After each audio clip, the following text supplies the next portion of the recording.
You know, it's crazy, man, that Craig has actually been on every single podcast episode. I know, right? Hey, Shout out at all. Poor Craig. Only Craig and myself have been on every single podcast there. Yeah, Just Mr. consider that. Consistent. There you go. Shout out that guy. Yeah, Does that count?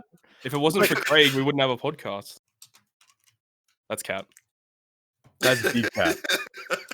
Yeah, we'd find another way. I just recorded on Streamlabs or something like that, bro. Yeah. Like, Yeah. Craig's lucky to be privileged with this podcast. you know what? Craig doesn't get paid enough. By paid enough, I mean Bro, he gets paid none of us nothing. get paid. What are you talking about? Nah, man. What if we make more like $7? $7 a year? Yo, let's go. Oh shit! It That's can't only be $7. I was listening to the last podcast and it was on $7. So Yeah, it might be more now. How many views did the last episode siphoning get? money. No comment. Keep it moving. Bro, he's siphoning all like the total Hey, $10. How do you think I can afford all these goddamn pools? That's what I'm Exactly. saying. I mean, the last episode didn't do too badly, to be quite honest. Hey man, as long as we get 1,000 views in that, I just keep sipping my tea. That's all about it. As long as the people keep watching, they keep enjoying. I mean, that's what we so wanna don't you have a goal for this episode in particular? Yeah, we are here to absolutely destroy Boris's episode. I believe he's on 3,400 views. We are aiming for 5,000 plus. Oh shit! We're the hashtag Well, hot this is- Boris. No, okay, no, Oh no, dude. no, I'm gonna run Oh, it Bob. back. Hashtag Team Boris or hashtag I'm Team putting that on Atsu. Instagram. Just the photo of the chat, and gonna have hashtag fuck Boris. No, in if you do that, you're off the podcast as well. Oh, Wait, is this no. not going into the podcast? 100%. It's right now. I haven't on that started note, it yet. On that note, I would like to See you later, issue. Atsu. Right, here we go. I would like to issue a public apology to Mr. Boris Rodriguez IV of the One Alright. Piece Treasure Cruise community for always flaming you unprovoked as well. I don't know why. I'm so sorry. But Round of applause for Atsu, everyone. Round of fuck applause. Boris. No, Oh my no, God. no. This man apologized and then just doubled Man down. apologized and Wait, is that gonna be? Pedaling Olympics. All right, in the comments, I want to see hashtag Team Atsu or hashtag Team Boris. Who you? Oh, another Yeah. thing as well is that if you scroll all the way down there and you see that like button is not blue, you should probably click that. Hey, hit that. Isn't there another button that should be clicked as well? Sure. Yeah, What that would subscribe button be? should not be red. Yeah. Should be Oh, grey. and make sure to go follow all the socials in our link tree Yeah, as well. that's facts as well. This is like the end of the episode. What's going Yeah, on? that's what we did at Yeah. the end of the What's episode. today? We're doing this shit backwards because we're in the UK now. You guys forgot about the most important button of this episode, though. And what's that? It's the replay button. Oh, We're We need going to for that know. 5,000 mark. That's just gonna be putting the shit out of the stream, like out of this video on his stream. Just like, oh, make sure to go listen to the podcast I was on. We got Again. a Boris. Again. guess I might as well just start it now before we get Yep. too out of hand. Please do, please do. Let's get started. What's going on, guys? Welcome back to another episode of Good, Great, Perfect, episode 24. Oh my God, we are here. We've got big 24. I know some people just turned 24 in this call, but that's besides. Oh the shit, point. that's a fact. That's Just as we usually do. I know these guys have talked about a bunch at the start of the episode, but make sure you go follow us on all of our socials. You can find that in the first link in the description down below. That is our link tree link, and that'll give you socials to everything that we use on Twitter, on Instagram, on all the places you can listen to the podcast, where you can watch the podcast, all that good stuff as well. We have a few things we're going to talk about today, but before we get into that, I'm going to introduce the crew and the guests for this episode. And you guys definitely know who the guest is just from the pre-show. So we have Cobb, Dill, and then Todd. So how you going, Australian boys? not And- bad, not and bad. Knight. That- No, that day, man. I was going to give a special shout out to Knight. Because shout out to Knight because that man woke up 6 a.m. ready and raring to go for another episode of GGP. I didn't so- think the man would make it. That's so- much respect to our man Nightmare JP. But without further ado, though, special guest for the episode, Mr. Atsu, Asian Guy Stream, Asian Guy OPTC, animations. He does all the good stuff. What's going on, man? Good. Thanks for having me on, guys. Yes, Yeah, sir. And We're I would very- just like to say No, I won't tell Boris to. Come on, man. Oh my god. This has been a long time coming. We've been trying to organize this for the longest time, and everyone's been commenting on our YouTube channel and even Instagram and something. Whenever we ask like what guests they would like to see, and everyone's like Atu. So hope you guys are happy. We finally managed to get a schedule. It's really hard with the time zone differences between like Australia, America, that's the troublesome part. and the Yeah. United Kingdom. And, Yeah. It is in the evening for us, and it is in the morning for night.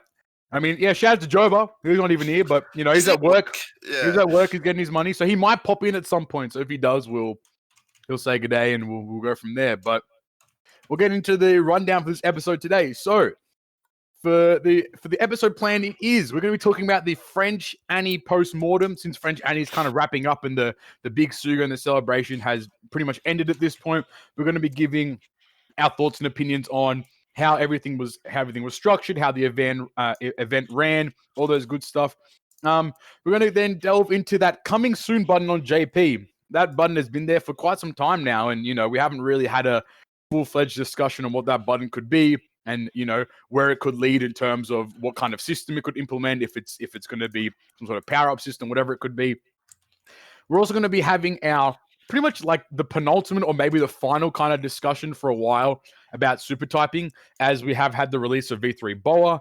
Now we have a super typing for each type in the game. We're kind of going to go over, you know, just those general questions like which super type legends are the best, who has the best specials, and what we could see going forward in terms of super typing and all. And then finally, we want to go into a special list that has been actually compiled together by Solaris. So this list is on the subreddit, so make sure that you actually go to this list and you put your vote in. But it's a quality of life list that has been compiled by Solaris himself, and there's a lot of interesting little topics there that the community has actually provided to be put there. And we're going to go through that list and give our thoughts and opinions on what we think the most important parts of that list, and kind of look at the current results as of right now.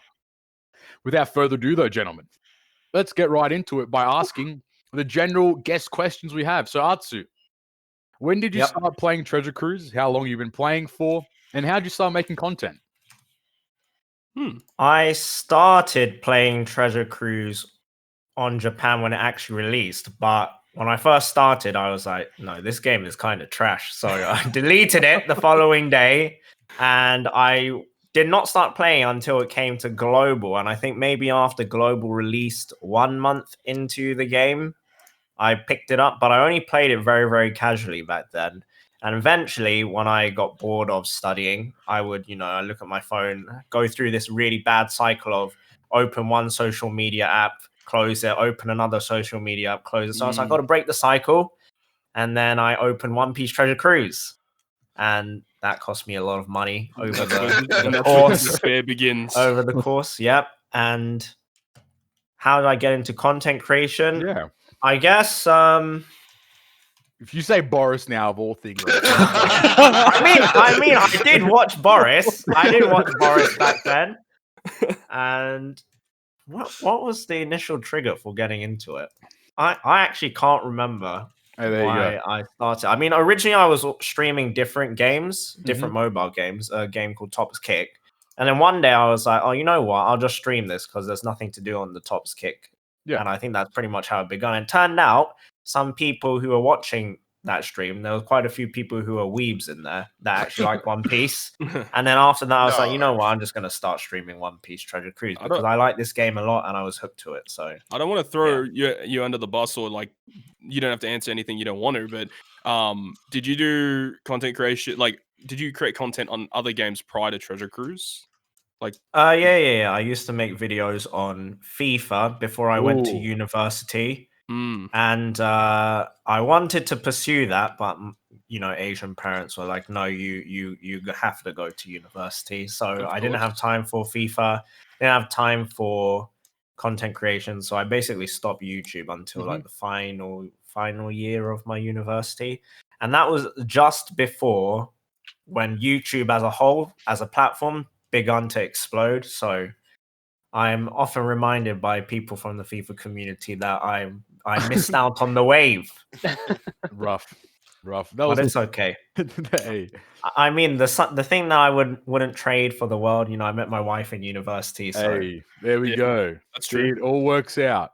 It You all can worked find out. love too, you goobers. But Bro, no, Treasure Cruise is my love. What are you talking about? okay. Oh no. You would- Todd still hasn't talked to a girl to this day. Too busy farming turtles, man. That's what he's doing all this time. Bro, I'm trying to get that 1K. We're almost there, man. I mean, I don't even know where to go from there, but hey, yeah, I think it's quite interesting. I think, like, you know, when you talk about like the prominent Treasure Cruise content creators, it's Todd, yourself, Atsu, and Boris. You know, you guys are kind of like the trio at the yeah. top, kind of sitting on the Admirals. thrones. Yeah, hey, fuck it, the admirals. That's a good way. If which I'm just gonna jump right into it. Which admiral would you be, Atsu, out of the three right now? I would like to be Aokiji because he's my favorite. That's the but one I would have said, honestly. Oh, personality wise, yeah, right. You can be. I Kiji. honestly think I'm closer to Kizaru because you know there are phases where I just don't really give a fuck, and I'll just say anything and everything. And I think Kizaru is the embodiment of that. You know, this guy wanted to go and give Big Mom and Kaido the smoke. 1 versus 2. And I was just like, what is he smoking? That man's lazy, but when he puts his mind to it, he can get shit done. Yeah. Hey, that Yeah. makes sense. But like, I at mean, the I same- talked like- about this in the past, but like Kizaru is like, even in movies, who is the one that always pulls up at the end to give smoke? In film set, Hey, you're not wrong. it's Kizaru. And in Correct. One Piece Stampede mini spoilers, if you haven't seen Stampede already, what are you Nah, who doing? But cares? he pulled up at the end and he was ready to take on all the supernovas. And he was ready to throw hands. And then, you know, in Shabodi, he's the one that pulled up. Akainu Aokiji, they're just, you know, hiding in their little fortress, doing nothing. So I think Kizaru's the... Bro, I don't want to go up against the Kainu. I'll pull up on him right now. I swear to God, I'll beat his ass. If But that's- Kizaru's so cool, why isn't there a Kizaru V2? Okay. Oh, that's facts, dude. That hurts, bro. That's true. That That's hurts. Kizaru getting the constant shaft. That hurts. Yeah. I think, though, this is just speculation, though, it might Ooh. be to do with the voice actor passing Yeah, away. probably. Rest in peace. yeah. And again, Whitebeard, his Quickbeard has the same voice lines as V1, so Oh, okay. Oh, maybe So- Atsu. Oh, that that could have been a could be trivia question. I mean, I don't think too many people would be upset even if they did make a V2 Kizaru and just Just use the make same voice one. lines. It's like Just no one make really. one. Yeah. People will pull, man. People will pull. Just make one. For God's sake. How do we get 2 Fujis and only 1 Kizaru still? That I don't think make no sense. Kizaru is like the least popular admiral I would say in like so, the yeah. Japanese community. And then again, Komurasaki has a legend, and Oh, she's okay. like Yeah. she's done nothing I'm basically. about to throw hands, bro. I'm about to roll up. Look, bro. she's a good legend. I like Komurasaki, but I'm just saying, as a character, she hasn't done anything. So, I mean, They released her before she was even in the anime, right? Well, yeah, I mean, she was in the opening, but yeah, not in Yeah. an episode. Yeah, I mean, hey, where's Odin though? Okay, let's See, later. it's We'll coming. do it later. Don't worry. That we can talk about that in the super type part. You know, let's get into let's get into the French Annie post-mortem though. You know, let's go through it. Let's get the thoughts of the global players. First of all, Best suit of all time. yeah, how did everyone's Sugos go for the French Annie? How did all you players go? I got all the legends I was missing. W. oh wow, Yeah. astronomical W. Yeah. So Cobb, how about you, mate? I heard you did like 7 multis. And then I did 7 multis, got Nami Robin, which was new, and might have gotten along the Shanks crew as well. 7 multis, mate. And then what about the that elusive single? Then you did a single, yeah, didn't you? What'd you yeah, get in that one? Oh, might have gotten V3 Law from a single. Oh, wonderful. Oh, This man. What about Yeah, yourself? I Todd? lucked out. I lucked out. I was Oh very, my very happy. God. What about you, Todd? How'd you go? How have I still not pulled V3 Kuzan? I don't know. Oh no! I've done like 60 multis plus since his release on boosted parts, I feel, and I haven't got him. It's like, bruh. is that the only one Anyways. you're missing now? I'm missing him and Arlong. Oh, But Yeah. nah, still like even though I didn't get everything, I can't complain with what I got. Honestly, I'm very content with what I got. Mm. And I think according to most people, from what I've seen, it seemed like to be honestly the best Sugo that Global's ever seen. 100%. definitely. Probably on all versions of the game, it's borderline the No, best. hands Sugo down, ever. this is the best Sugo of all time. French Yeah. Annie was. I don't think there's anything that even comes close to the French Annie Sugo Fest. I mean, for global, you might argue the New Year's Sugo Fest was kind of cracking with everything being 30 gem multis and like 1 year legends and stuff. But like, I think like the numbers were absurd about how many legends they were just handing out. Yeah, that was another thing I was going to say. Like, for those of you who don't remember or don't know, it was essentially a red every single multi. Every guaranteed red you got was from 2018 onwards. And on multis 5, 15, and 20, they were all legend multis. Yep. There were a few 30 gems scattered across there as well. I think 30 gem multis across the whole 25. Some of the steps had 2019 legends onwards. Like, it was bonkers, dude. And like literally every guaranteed red, including like the multi with all reds, every red in that multi was 2018 onwards. So there's a high chance you're gonna get something good. It was insane. So like what were you guys' thoughts on, you know, when Shanks crew and Arlong crew were guaranteed at 25? What were you like? Were you guys against that? Were you for it? Was it too much? I thought it was a little like obviously everyone was expecting 20. Because after that lawsuit goes well. But 25, like I was willing to go to 25 for Shanks crew, but yeah, I think it was a decent middle ground. Like I would have liked to be 20, but like at least it wasn't 30. At the same time, though, like JP had it for 30, right? So, you know, and considering how good the Sugo was on top of that, and they also reduced it by 5 multis, like I think it's about as good as you could ask for, really. Mm-hmm. I was gonna say that. Oh, I'm sorry. No, go hit it. Yeah, I was gonna say 25. When I saw that, I was a bit surprised, but then I saw the steps, and I was like, that's no problem. That's no problem. I totally agree. Like the Sugo Fest as a whole, like you can like you look at 25 and you immediately go 25 times by 50. You know, that's the amount of gems you need to spend to get the legend, 1250, right? But you have to factor in that there were, I think there was like 4 or 5 discounted multis across the 25. Yeah, something like that. So like you're already like dropping another 100 gems off that total. It was 5, yeah. You're at 1150 now. So like if you really had to go to 25 to get the legend, which I know a lot of people like did unfortunately have to go to 25. Me myself, I had to do 20 multis to get them. So like how many guaranteed reds was that? Like 54? Yeah, that's what I was going to say. It was like 50. I believe it was 54 guaranteed it reds across the 25 multis. And it's a 3 times legend rate.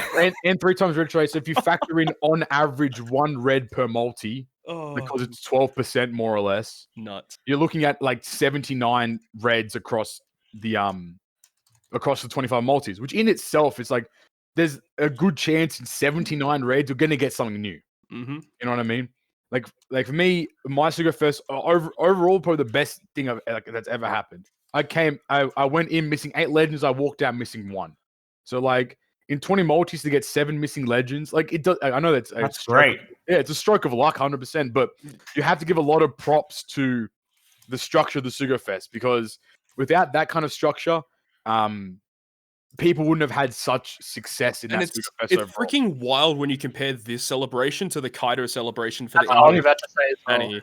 Dude, it's like night and day how different it is. So, and it just makes you think as well, like, what are they going to do for Snake Mem release? Like, that's going to be nuts. This is what I want to get into now. Like, so from JP's side, like, you know, Atsu and Knight, and then us, obviously, was this Sugo Fest too good? It's a really hard question, a really like fine line to walk across. But do you guys think that this Sugo Fest was like genuinely just like too good? Like it shouldn't have been this good for global? Like from a player standpoint or like a business standpoint? Well, go from a player first, and we can kind of delve into business, obviously, as well. What do you think? I think. I mean, I don't play on global anymore myself, but I would imagine, you know, as a global player, there was. I mean, it did follow the Stampede Sugo Fest, but before the Stampede Sugo Fest and before the Yoshi stuff, there were quite a few, you know, you look back on it and you're like, oh, loads of feels bad Sugo Fest. And I think I think there had to be a turning point, and I think they hit the nail on the head here. I think this was a really good Sugo Fest. Too good, maybe, but I think that's fine. I think they needed it, if anything. that's like that's a good bolstering point. and more making up for the ones that we sort of missed out on. And Yeah. I think particularly the global anniversary and just how much player disappointment there was surrounding that. Yeah. I think it was really trending in the right direction as soon as they announced what we were getting for French Annie. It's just nuts because like I see so many players say, you know, I was only missing 10 legends, I pulled all of them, or I'm only missing 2 now. Yeah. It's like at this point, it's like, people are literally not going to pull until Snake Man now. And that's So what I wanted to get yeah, into. in terms like, of a business thing, yeah, business side of things, it's probably not that good. it's very bad. Because, Unless if they make insane Sugo Fest from here on out. but then you also have to, I think that's what's going to you have happen. to look at it though from the perspective of like how many legends are there until Snake Man, right? There's only 2. Yeah. Nihil Corona and V3 Ray. And Yep. then literally it's like so people that have all the legends are missing like 3 to 5 legends max at this point.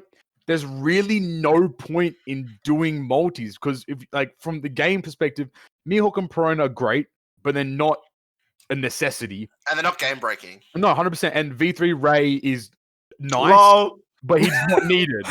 he's really not needed as well. V3 Razor feels bad, man. It is, bro. It is. But then you go to like like the 6th Annie units that like for JP. That's when you look at it and you're like, okay, maybe at this point it could be something that we could definitely like people can pull for it now. I 'Cause was there's thinking more just legends. today about that. Like, I was thinking about the 6 Annie legends with Snake Man, Sabo, Blackbeard, Katakuri. I'm thinking like, I don't know which one I actually want to pull for. Because I know Snake Man's really good, but at the same time, I would love to get Blackbeard. I would love to get Katakuri. Screw Sabo. And also It when you looks look like forward, fun. Sabo looks like fun to use. I mean, I guess, but like you don't need him. No. I guess you don't really need any legends You at don't this need- you- point. A lot of the, exactly. I mean, you got Shanks Crew. Shanks Crew basically does everything. I mean, but like, like, everyone, it's looking at the other super type characters moving forward, right? Because we've Yeah. got Kid and Hawkins. Kid's Yeah. really cool, but Mhm. you know, you could probably skip that. Then you got the Smoker and the I ain't Sugar skipping one. Kid. I ain't skipping Smoker and Kid. Sugar, both are really good, but again, You not can live without them as well. yeah, you don't really need. We You don't haven't really had need them. another like we haven't had the next milestone. TM copyright. That's my term. We haven't had the next. We haven't had the next milestone like units, right? So like Yeah. Game breaker. Yeah, exactly. Like when Snake Man's like for me recently, like in a lot of like Discord discussions and stuff, we've been talking about like the Snake Man batch and like all those legends. And have you think like Snake Man is one of those legends that's like a back pocket legend. It's like if you struggling to clear the content, Snake Man will clear it. Is this But- V1 or V2? V2. Like Snake Man V2 will clear the Yeah, like, content, the- but he's not like he's going to clear it, but he's not the most enjoyable to clear with. So he's going to be like the last resort legend where like if everything fails, you can always go back to Snake Man V2 and like just clear the content because you know that like with that captain and that special and the super typing as well, you're going to get through the content regardless. Yeah, I don't know. Looking at it, like Snake Man is very good, definitely very good, like top Yeah. 5 probably. Easy. And man, I don't even know if I even want to go for him still at this point. It's very like it. I think like, and this is where my question of like, was the Suga Fest too good? Is because the unfortunate expectation of the global player base now is that everyone is going to be looking towards that Suga Fest because it's technically the next milestone Suga Fest, and people are going to be expecting the exact same treatment, if not better treatment, Oh yeah, people as need to French tone Annie down. received. I think what's the word Cobb uses a lot? The complacency. Complacency. That people are gonna be in that headspace that Yo, wait, we're gonna have hold the up. same thing. What if they release the super type batch and they're like, hey, you know, you saw in Japan, you can get it for 20? What if it's like 15? I mean, 15, that's- Bro, that would be nuts. If it was 15, I'd pull for all of them. I mean, like if it was 15, I'd pick up Snake Man, and then I'd probably pick up Blackbeard. Yeah, Easily. that would be my pick too. 100%. Like if it was 15, I doubt with like every Yeah, like fiber in my body, I doubt that. But I definitely could see them doing 20 now. Just because the way that they handled the French Anisugo Fest and giving Shanks for 25, 20 isn't as outlandish as it was previously perceived as for global. yeah, I would agree. Still And kind of weird that they brought Sober Mask and Luffy Zoro guaranteed for 30 multis when they Yeah, did. I'm actually really surprised That that they did was that. pretty bizarre. I think that was to like test the waters to see like if people would really stretch for 30. Oh I wait, think, hang on. like- I need to look at the episode plan because I was about to bring up something. Hit it. Okay, yeah, I don't think it's on here. The One Piece Day Sugo Fest. We talked about it We like talked about last ep, but like I guess we can do like the post-mortem of that kind of as well. Yeah, like that was also a very good Sugo Fest on both sides. yes, 100%. Very And fantastic on yeah. the JP version actually. All things like it was very like I mean inherently like it was very very good Sugo Fest And overall. my man Atsu over here is playing a lot of PvP recently, and V3 Law is like one of those top PvP units, right? I just maxed him before the podcast. Ooh. Fully maxed him 10-10, and I genuinely love this unit so much. I mean, He's it so good. helps that he's my favorite character from the Yeah. One Piece Yeah, universe, but he's respect, actually respect. Yes, me too. he's so good. However, I'm not sure if I might come back to regret that decision because in 2 days' time they are updating a lot of the PvP units. So True. that's like all the super type ones that got Well, shafted. what's your opinion the on that? Blackbeard, On etc., the upgrade etc. of PvP units, what's your opinion on that? I really like that. I like that they're paying attention to the meta and they're always Yeah. going to keep changing units around. And like, Mm. however, I don't know how badly it's going to affect PvE because that 6+ Jinbei is that Yeah. part of the That was something discussion? that I brought up with Pappy and Cobby Mm. yesterday when we were on a call. I'm like, it's really weird with V3 Rayleigh or V2 Rayleigh 6+ and Jinbei 6+.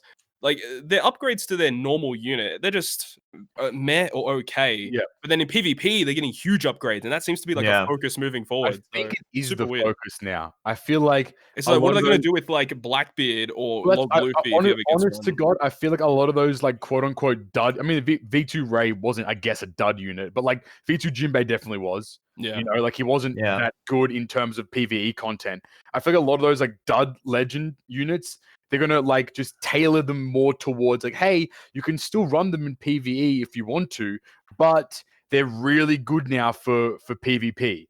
And I think it makes sense. It's a good way to like to kind of market those players a little bit, like to those units a little bit more, because now you can look at, okay, V2 Jinbei was kind of doo-doo, but now in PvP he's like a very very strong unit when it comes to PvP now. I think it's going to be a very important shift that they have to kind of decide now. They're going to have to decide whether or not the units that haven't received 6+ yet are going to be PvE units or PvP units. That's the issue that the game's going to have to handle They properly. should still really focus on both sides, honestly. They should. But I Like, feel what did they do to won't. Jinbei, man? Like, come on. Nothing. They literally, like, what was it? I think in that same call, Dilbert came in and he was like, "What did they change on Jinbei?" And we're like, "That's the issue." Yeah, exactly. Yeah, I said I can't tell what's different. Yeah. Like, and that's the issue though. It's because you can't tell what the issue, like what they've changed is. Like for most people, it's like you don't even know that it's a 6+, like until they like tell you, hey, it's 6+ Jinbei. This is what he does. Like, oh, okay, pretty much the same At unit. least the artwork Nah, looks man. pretty cool. Yeah, I was gonna say they just gave him a 6+ to give him better art. Better Dude, art and make him Stampede god. Luffy, please get better art. We need it. Come on, bro. But I want to think- like, go hit it. I was going to say, I think going off that note with the lack of changes, is they gave that Jinbei and that really bad, like a really bad PvP kit in comparison to all the other legends beforehand. So I don't know how long ago they actually planned for this. Because I think they intentionally wanted them to become viable in PvP. Yeah. I'm looking at the list of legends and all the 6+ ones got decent specials. And there's like Dex Sabo has a terrible PvP special and kit even at max level. So I would not be surprised if he gets an upgrade that's like in PvE, it's not going to be a big upgrade, but he's going to get a huge PvP upgrade. That makes a lot of sense, actually. Bro, that Sabo with the 6+ could be deadly. Yeah. I mean, that special right now is not bad at all. It's like still pretty decent. Yeah. His captain is very annoying though. It's like we have to continue to kill stuff. Like those are never really survived that long. No. Like you look at V1 Kuzan, like, he didn't see much play as a captain. Like, what do you guys think? Like, just to like kind of like wrap up the French Annie and everything like that. What do you guys think of like the event side of it? I mean, pretty much the event side was like literally like the Blitz. Oh, the fish thing. Yeah. What did you guys think about like farming that Blitz? What do you think about the unit? Do you think like it was a decent enough event things to give people French Annie? I think everyone agrees to the fact that 5 days of a Blitz event is ridiculous and should not be happening. Yeah. It felt a little bit rushed, but it's whatever. At the same time, though, that free-to-play unit they gave out is very good. Yeah, it's gonna be very good for TM. It's gonna be like a 1.35 booster probably. Yeah, most likely. Great captain as well. So like, like can't complain at all pretty much with that unit. But like what else? I think the drops were pretty good. The drops were no, Like 100%, the without a doubt. support Better units, than the rice the farming support event. medals were really nice. Okay, Yeah. stop bringing up the rice farming event. Rice farming event was trash. It was not trash. Hey, at least you got number one. You know, That's what I'm saying. It's that stays on my fridge until the day I die. but like, no, I agree, 100%. Like the drops, like we haven't had. I mean, like even like looking at the most recently announced the V2 Summer Girls Blitz, the drops are like all EXP items, and then like those ice items things. The ice items, and I think like there's also like there's tea time homies as well. I think. And then like there's like the manuals as well, like the general almighty manuals and stuff. But like they're terrible. Like people want limit. Don't need them. People want limit break materials. They want potions. They want. It really sucks because they're never ever going to return to blitzes that are based off amount of times you've cleared it. 100%. No way. They're always going to go by drops now, which is so much bad. So much bad. So much bad. So much bad, dude. It is so much bad. It is though. It's garbage. No one likes it. No one likes it. It's shit ass. It's just like if you're gonna do that though, you have to make the drops enticing, which is I think what they did. They did well with our blitz, with like the fish blitz, because everyone wants support medals. And I mean, like you can always do with more potions, I guess, for like the most part. I mean, the lobsters aren't too bad, like, but the support medals were a big factor in a lot of people farming that blitz for sure, though, because we haven't had an actual farmable island to get support medals that you can like consistently put like a lot of stamina into. But like they just need to keep working that. So it's unfortunate that this Summer Girls Blitz kind of looks kind of doo-doo overall. Actually, one thing about the French anniversary celebration that I think was a bit of a miss was making the 3 times EXP ship the unlockable ship. Yeah, I'm not a big fan of that because a lot of people couldn't get access. Yeah, that was so weird. It's behind the paywall, which is really weird. It's like I would understand it if it's like a ship that no one wants to buy because like they're trying to get people to buy the ship, but like everyone was going to buy the Arlong ship in the first place, and you're just making like the people that weren't, they didn't have the gems available to buy the ship. Yeah. They just get an inherent disadvantage, which is really bad. You miss out on all that EXP, and I mean like it is a great ship, but it's like it's more tailored towards like Kizuna more or less. So like you could argue that you don't need to buy the ship. You know what I mean? But I think a lot of people were their hands were forced into purchasing the ship. I mean, would you rather like a lot of players who I guess are more free to play centric are going to spend their gems on this amazing Sugo Fest compared to buying that ship? Like this Sugo is way too good not to pull on it. This was a Sugo Fest where you would dump your whole gem count. Yeah, you know what I mean? Because you could walk out like even if you didn't walk out with like a bunch of new legends, there was a fairly, if not like almost certain chance you're going to get something new from the Sugo Fest overall. Yeah. So, but like I guess, like I said, wrap it up. But like, what do you guys think we can expect from these larger scale events now going forward in Treasure Cruise? Kind of looking at how they approached French Annie with the Sugo Fest and the structure it took. What do you guys think moving forward we could look at for like similar like large scale events? Do you think it would be follow something similar? Do you think that they've been too nice to the community and given us too much, so we're gonna be complacent? Like what are your thoughts on that? Like global first stuff is always good fun. I think it's great to do more global first related stuff, and it doesn't have to be a new legend or anything. Like making it like this fish unit is insanely good, and just if they just do events like that on huge celebrations where people can farm for a global first free to play unit, that's cool. I think it's been an issue like a lot in Treasure Cruise recently. I think it's on the JP. But there's been a lack of events and event banners and stuff. You know what I mean? Like when the Snake Man celebration came to JP, like I noticed it right away. I was like, they brought this amazing Sugo Fest and there's nothing to do. Yeah. Like what?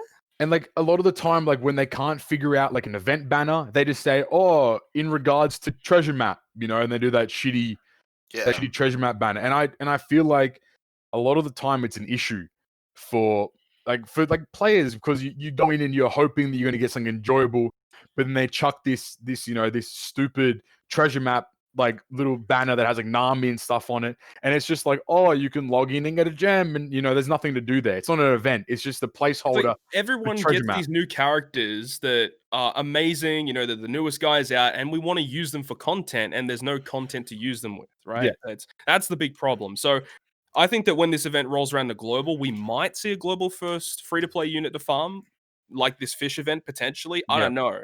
Because when this event came out on JP, right? Correct me if I'm wrong. They had like the whole Sugo Fest out for like maybe a week, a little bit more than a week, and then they had treasure map straight after it. Yep. And there was like that little free to play island where you could get the Cavendish and the Akainu, and that was basically it, I think. Because like Coliseum Kizaru came out a couple weeks prior. Raid Croc came out like right before the Sugo Fest. Yep. So there was like nothing to do. So if they just give players something to do, or like hold back Raid Croc until the Sugo Fest, or Coliseum Kizaru to the Sugo Fest, give people to use the new units on that banner would be something to do. I don't know. I think like there's also an issue with the way that it was handled on global. Like they kind of just like, you know, like we'd had like maybe 3 or 4 weeks, I swear, of just like no content. Genuinely like zero. Yeah, January 2019 was awful. Genuinely zero content, and you know, and then Shank's crew comes out and they're like, okay, here's Shank's crew. Here's a blitz. Here's a Coliseum. Here's the Logtown event. Oh, in 3 days you have a treasure map. And Raid Buggy came out. Raid Buggy, sorry, as well. Oh, after treasure map you have Team Kizuna. Like they really have like you had this whole period of time where, you know, you could have held the Coliseum, you could have done, you know, the blitz in there, you could have done all these kinds of things, but having it all condensed into one really turns players off, because it's like it can be overwhelming for people that like don't like that play it very casually, because, you know, if I don't farm it now, I'm not gonna be able to farm the, you know, Raid Buggy, and then I can't farm Coliseum Kuromasaki, so you know, it becomes there's a lot of things that you have to actually go ahead and farm. But I mean, fortunately enough, with 5 times skill up, it's kind of counteracted because you don't need to farm as much to get to your skill ups required. But yeah, I mean, it's an issue with pacing that they really need to start hammering down in Treasure Cruise. Yeah, they manage events pretty poorly. They just release them at the wrong times, and as you said, there's either too much content to farm or there's nothing. There's no mid ground to that. No in between. All right, let's move on. Speaking of pacing and new content, though, let's talk about this little new button that's popped up on the JP side of the game. It says coming soon. It's in the power up screen. We don't know what the hell it's going to be. What was JP's latest update? Was it 10.1? 10.1. Yeah. So yeah, it came out with 10.1. Yes. Update. So I'm going to go straight to the JP fellas. What do you guys think about this coming soon button? What are we speculating? What are we thinking? What are we feeling? Well, it's coming soon. Oh my god! Go back to bed, man. Go back to bed, bro. I nearly spit out all my freaking water. God damn. But for real though, do you have any speculation, any thoughts on it? I don't know, some sort of limit break or something. Oh, like don't that. I don't say really that. know. Don't say that. What do you think, Artsy? Way to undersell it. What do you think, Artsy? Honestly, I genuinely don't know. Like, what do they have anything in like Dokkan, like a second version of Limit Break? Because I can only imagine it's like another form of Limit Break. Happy and we think we might have an idea. Todd and I have been kind of been tampering around and thinking that maybe equipment is on its way to One Piece Treasure Cruise. Oh no! I mean, that's the only thing that actually makes sense in my head. Yeah, because when you look at a lot of gacha games right now, like things like 7DS, Dragalia, you know, Memo, all these kind of like, you know, you look at it and they already have equipment. Dokkan has now implemented equipment as well. Yeah. So going with the flow chart, it makes it very possible that we might be getting some form of equipment upgrading, some sort of similarity to that in Treasure Cruise. Oh god! I think it's very possible because it totally depends, dude. The implementation of Geo could literally ruin the game. It will, if it's done wrong, it's over. The game is super interesting though. If hypothetically, if it is a thing, it'd be super interesting to see how it would work with PvP. I think for long-time players, it can be interesting, but I think you keep adding more and more. Yeah, it's just so overwhelming. I think it's one of the biggest issues with the game. Well, at least they do gate some features behind pirate level, so there's that. But at the same time, it's not hard to get a high pirate level these days. So look at this, like right now. Well, new players don't know that, right? Like they don't know about the Jacks and the Neptunes and I suppose, They don't know the secrets. Yeah, the secret tech is. That's why they come to us. Right. Hit the sub button right now. go to all the links in the descriptions and go subscribe to everyone that has a YouTube channel. Artsu's links will be first because he's the guest today. So good on him. But I honestly think like if it is to be equipment, they'll have 2 separate equipments. They'll have PvP equipment and PvE equipment. No, I don't know about that. I think they will though, because there's different PvP stats as opposed to PvE stats. I mean, it could just be like, do this. It'd be like an item, do this in PvE, do this in PvP. Like in Naruto Blazing, where like a character has 2 different jutsu sets for PvP and PvE. True. Yeah, it could be like that. Like, if they were to do equipment, I would personally hope that it just wouldn't be like it'd be very straightforward. Like 3 pieces max on it, like that you can put on a unit. Yo, wait. What if it was like an equipment that like gave you an additional socket spot? That's what I'm thinking. That you could do like That'd be interesting, yeah. Really do that Or a kind new of limit break ability. new limit break ability. You could like do things like the unit can have more candy on them, or like you can candy the equipment, and then that candy. Yeah. Like you can feed forbidden tomes or tablets to the equipment. Yep, and it has an extra spot in it. Oh, so you could have like 10 bind sockets if you were to feed like bind sockets. Yo, imagine if like with the recent upgrades to like barrier pen, imagine giving that to like a random legend, Bro, that'd be broken. I would put that on every single legend. It's like such a good limit break now. If that was the case, it would be actually busted as hell.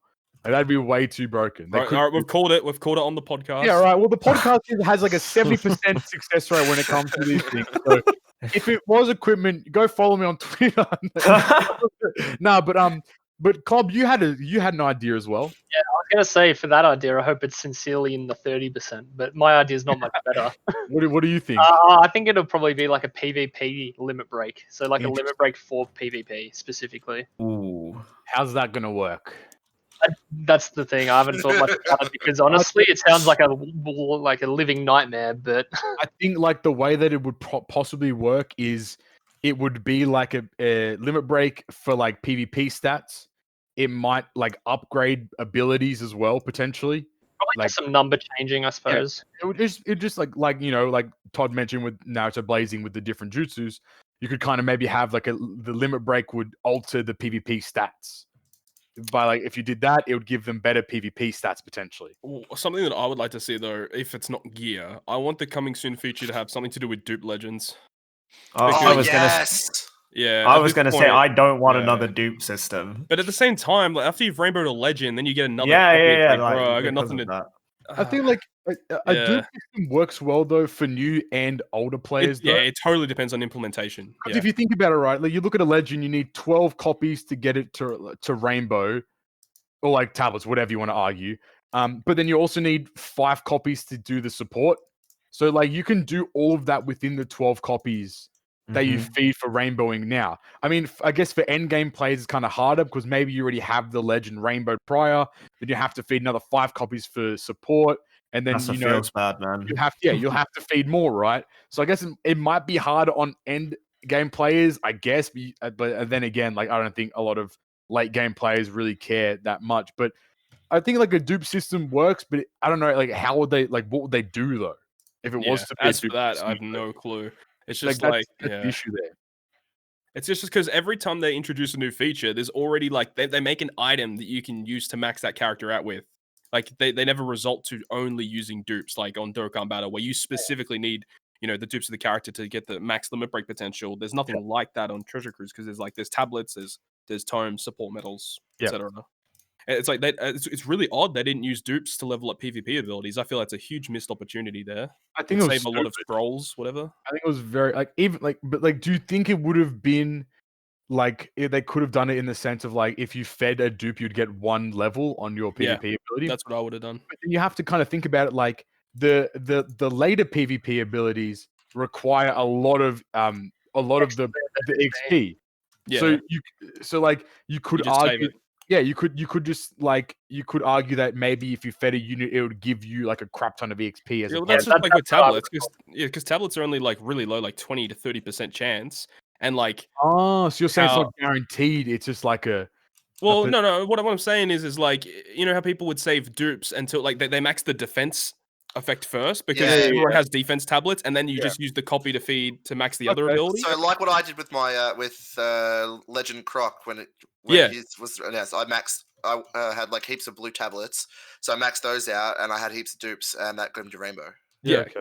So like you just with PvP units, if you get like 1 dupe is equal to 1 level, you just use a couple scrolls first, then you just feed a couple units.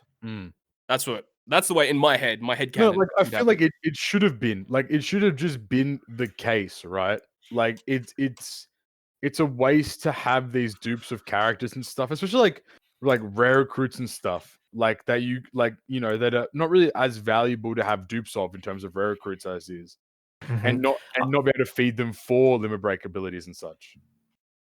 I personally would have liked to have seen that dupe system for PvP, but I think I said this to Toad before, but I think if they had implemented that straight away, that would have the disparity between like free to play players and pay to is like night and day. Like they would not have any chance of competing at all. And the thing is that's a very prominent argument in Treasure Cruise. Like it's like whenever you guys make a video like doing a tip, it's like, okay, kid, but you can clear it with free to play players, or can you clear it with these characters that I have? It's like, really? I think it's not also just free to play players as well. It's like even like casual spenders would not be able to keep up with PvP. True. I mean, like I want to like look at like looking at like a really high end player like Rye, for example, right? I think I had a conversation with him, and he mentioned that he's kept every single dupe he's pulled. That's nuts. Since literally like since Limit Break or something like that. That's whack.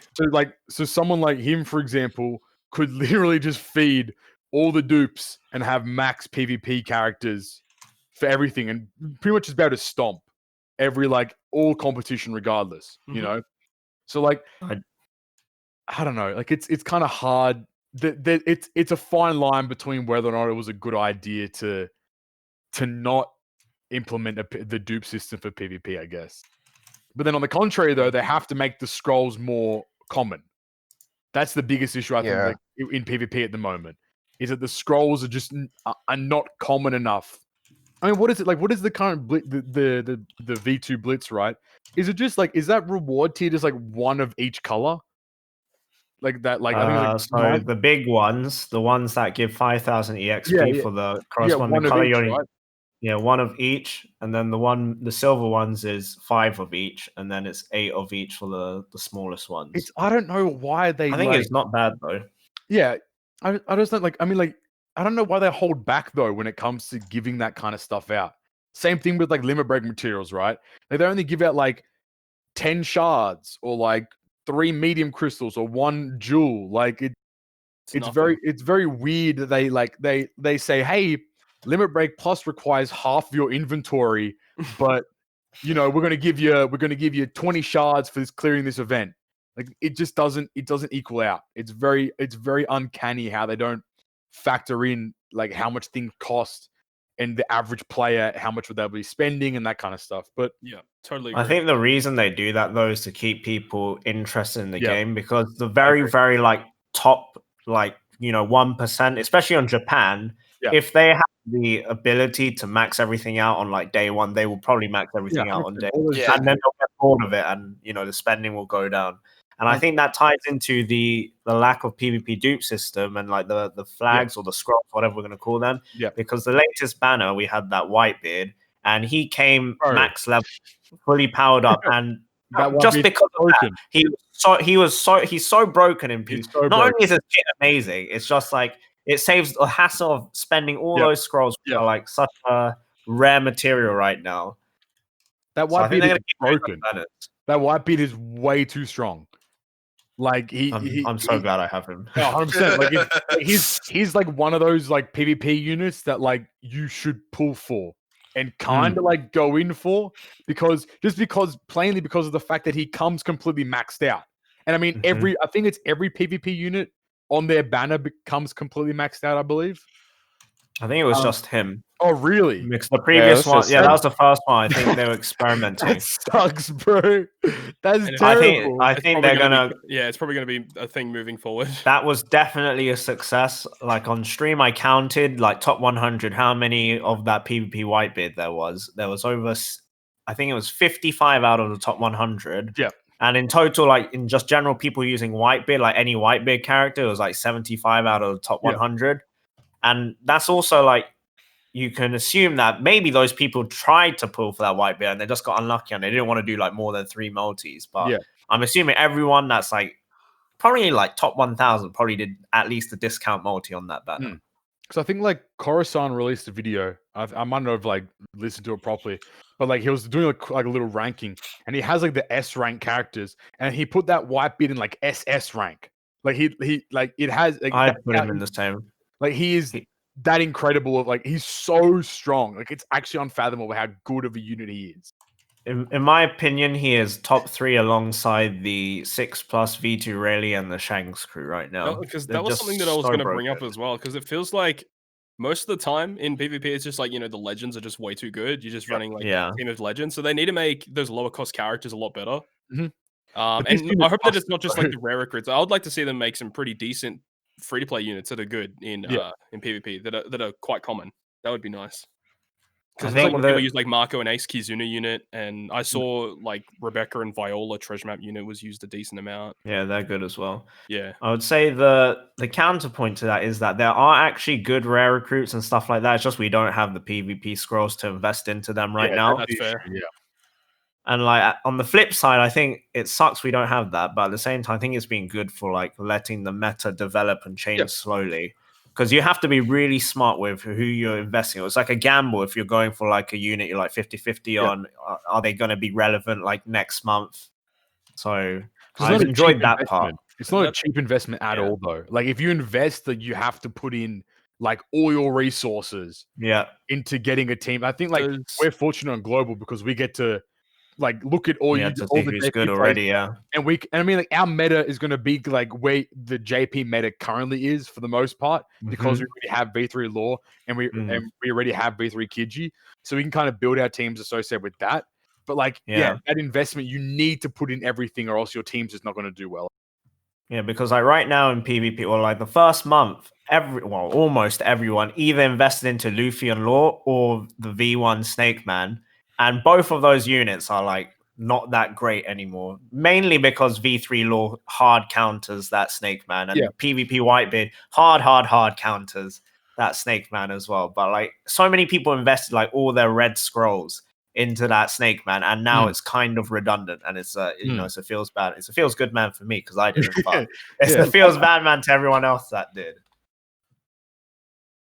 I cut you off a bunch, Todd. Do you remember what you were saying? No, I don't remember. Actually, I did have something I wanted to bring up, but actually, I can't even remember what it was. All right, well, you can simmer on that one, mate. All right, we'll see. I'll tell you what with that one. But yeah, like I think that coming soon button is going to be quite exciting. I think like it's always nice to see like new things get implemented, and I think for the most part, like aside from Yoshi-san being introduced into the producer like the producer team and such, it's Treasure Cruise has really been like developing like quite a lot faster than usual. They've really been like I mean they're like it's a 6-year-old game, and they're only now getting like common gacha game like gacha game systems and tropes and things like looking at your multi at the end of the Sugar Fest, the whole new UI like overhaul and such. And I think like the fact that the dev team is pushing that out much faster now and introducing a lot of things much quicker is beneficial for the game in a sense because it just keeps people consistently engaged a lot of the time. I think that's very important. Consistent updates is all we can really ask for. I remember what I was going to say. So, a question to JP players: do they have a gem pack for scrolls? Yes, they do. Okay, that was what I was going to ask.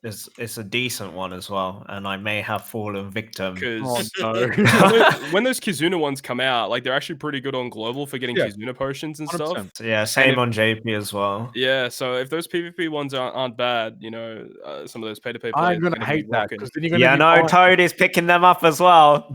No, well, I'll 100% be doing the same thing. Like it's gonna be annoying though because you're gonna be buying the Kizuna ones to get the potions, and then you're gonna be buying the scroll ones, and it's just gonna be like we're in the cycle. We're in now. We're fucked. Like they've got us by the leash at this point. Hook, line, and sinker. 100%. Like, I mean, like if I guess like it can be really like the best way to kind of give out that stuff because people that are going to spend money are obviously the ones that are going to be pooling, and they're the ones that should quote unquote be ahead for the most part when it comes to like the structure, the hierarchy of the game, but. I think there has to be like they have to really start making things farmable more often rather than just only having like scrolls available or support medals available during events. There just needs to be like daily islands or something that people can actually like farm a lot and then go from there. But I guess moving on from that though, we can kind of look forward to something new, and I guess with PvP as well, super typing. So now that we have all of the types, every type now has super type with the release of V3 Boa. What are our thoughts and opinions on the whole super type system as a whole? Well, should we talk about V3 Boa a bit first? Hey, hit it. You want to go for it, King? Bro, I lost. Bro, that was so left field too. Like, holy crap! Like, I made a video a couple days prior to that announcement. Like, maybe what's he like a summer batch? That'd be pretty interesting because it's currently summer in in the northern hemisphere, and they hadn't released an event surrounding that yet. It's like surely there's one coming. Yep. And they dropped the summer Sugar Fest batch, which was sick. I think the Boa is very good, but I don't know how often she's going to be used. To be honest, dude, but she has the most broken super special in the game, though. Her super typing special is amazing. It's full board of orbs and 2.5 attack boost to her color is insane. And then not interruptible. And obviously with the benefits of like you get the super typing like affinity, blah blah blah. But like that's ridiculous, right? It is. What do you think about the legend as a whole, though? What do you think about the captain and the special? Like, she's very similar to NL in a lot of aspects. Where like you have to get the healing in order to get the higher multiplier in the following turn, which is fine, but considering the Big Mom recovery debuff on her raid and the recovery bind, they're quite prevalent. That could hinder her usability as a lot as a captain. And her special, honestly, like it's good, but again, full immunity just nerfs her quite hard. Yeah. I like that she reduces cooldown though.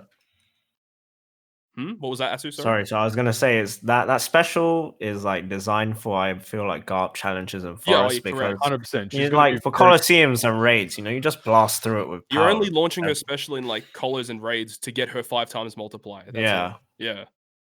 I agree. I think like she's one of those. A lot of legends recently actually have been kind of tailored towards, like GARP challenges and training forests and such, which is actually pretty cool though, because now there's a lot more variety. I think even lore as well, like 100%, right? Yeah. I think like Todd, you and I were talking and we were like mentioning like the game has become a lot less restricted to like getting the new batch, clearing the latest content.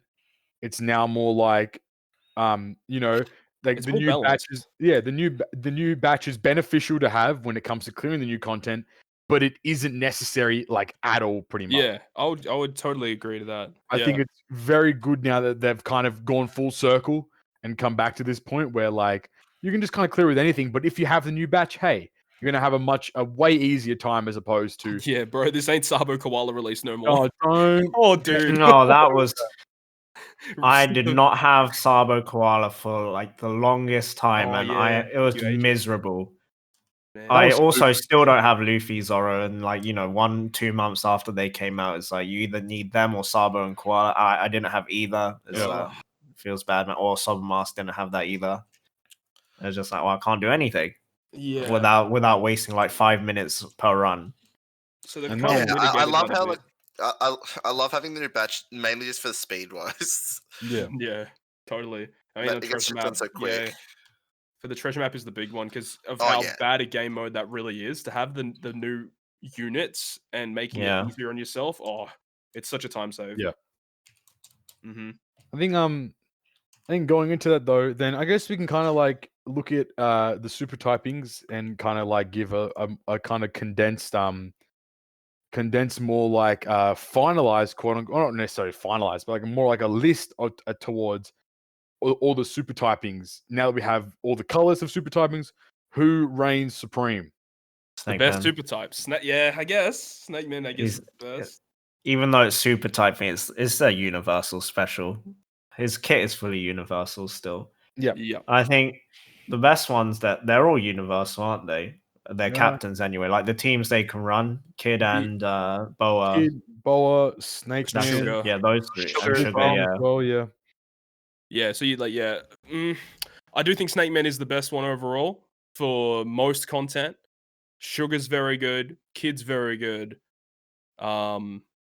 I Oh, hate sorry, I take it hate off. that we have to say how good sugar is. There's a lot of like mid-tier ones though. Like a lot of the super types, yeah, they're really high multipliers, but they're not overly like Sarbo's one is actually amazing. bad. They're not good legends though. That's the issue. Like It's like- super typing's a great gimmick.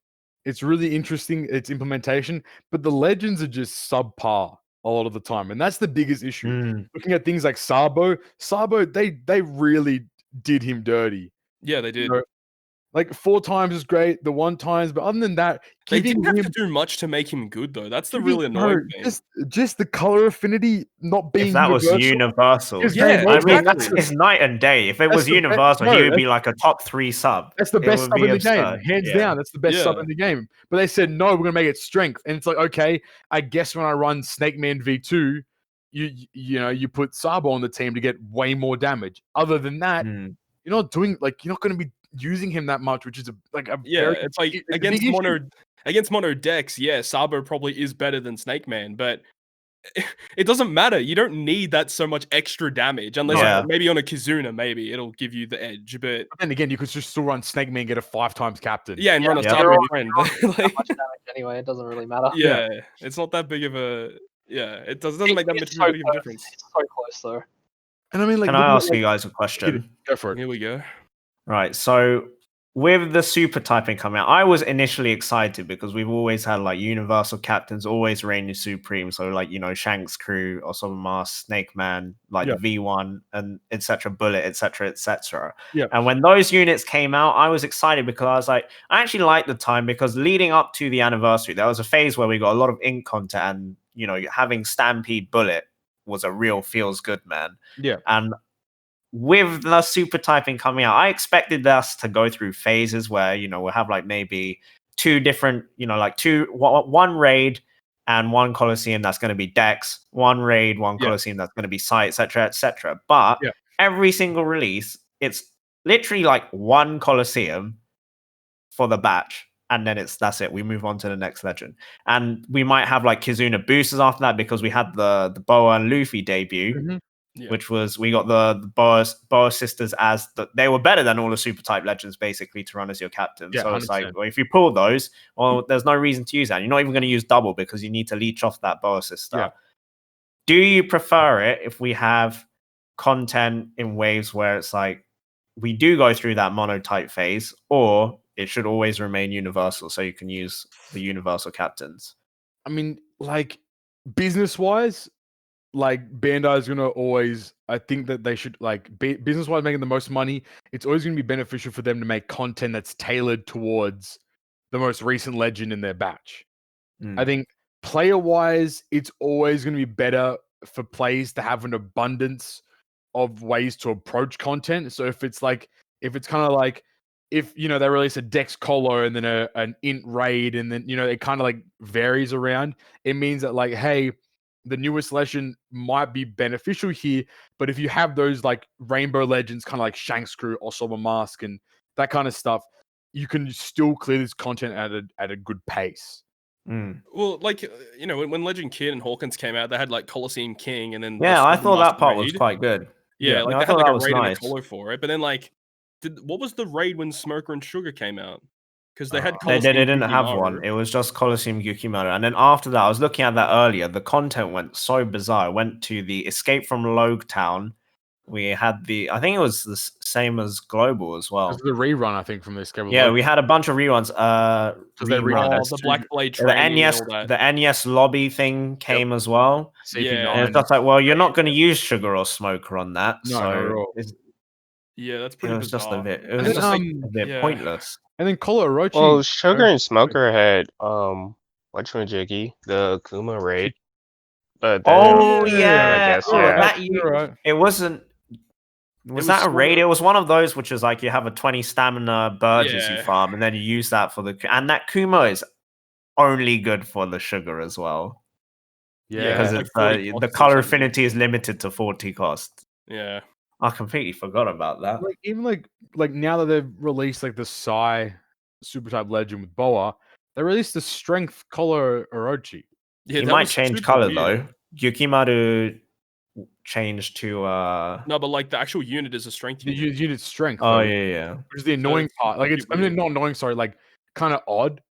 Like, Well, I you'd guess kind I of- guess they brought out the summer pudding and the summer big mom, which are like that's true. farmable. That's true.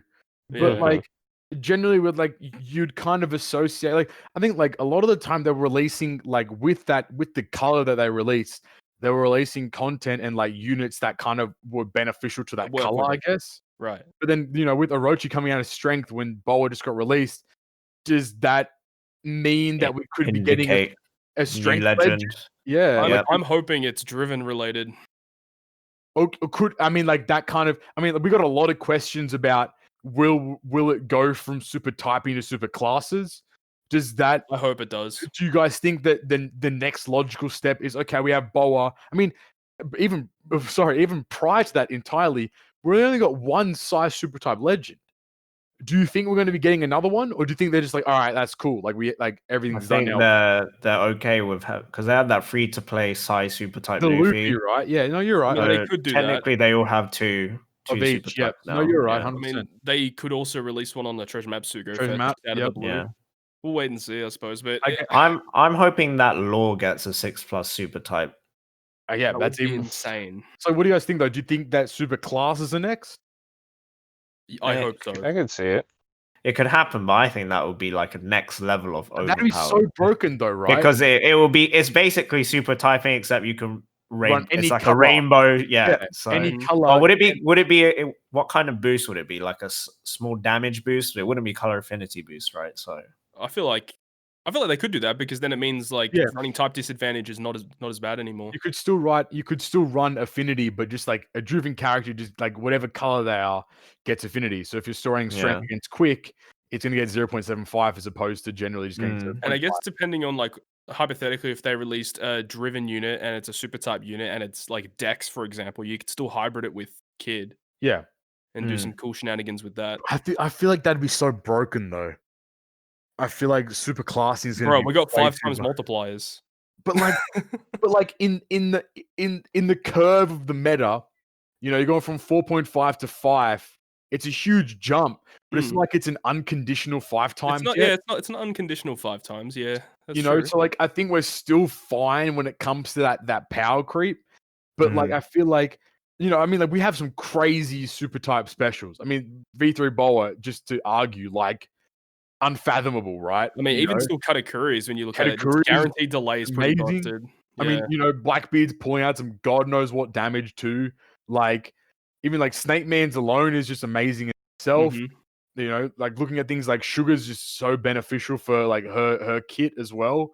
Like I feel like a class super type, a super classing would be kind of crazy though. I don't know. And that Like, would be game breaking. I think that would be like on the level of when Lucy came out. yeah, like I feel like I mean, they at the have same time, to- what if they did do class super types, but then they just made it so that they're like 4 times to 4.5? I mean, like if they were releasing like 4 to 4.5 times legends, like as the cap being 4.5 times, Yeah, and that they're would be putting alright. super typing, I think it works.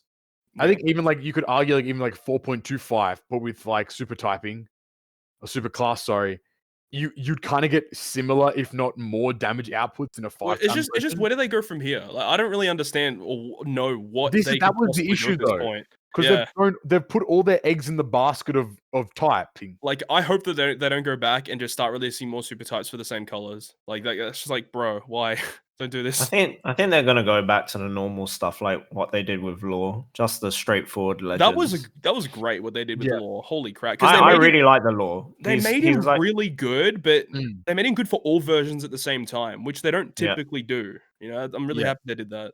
I'd love to see more crew legends, really. Yeah. True. That's a oh good yeah, point. that's a good one. So I like, mean, I want to see a Sorry. Blackbeard crew and a Whitebeard crew. Have them released for a Blitz battle. That'd work. Sweet Commander's crew would be sick. Oh Ooh. my god. Do you guys think that like I think Artu quickly mentioned it. Do you think like we're gonna see legends get upgrades into super types or super classes even?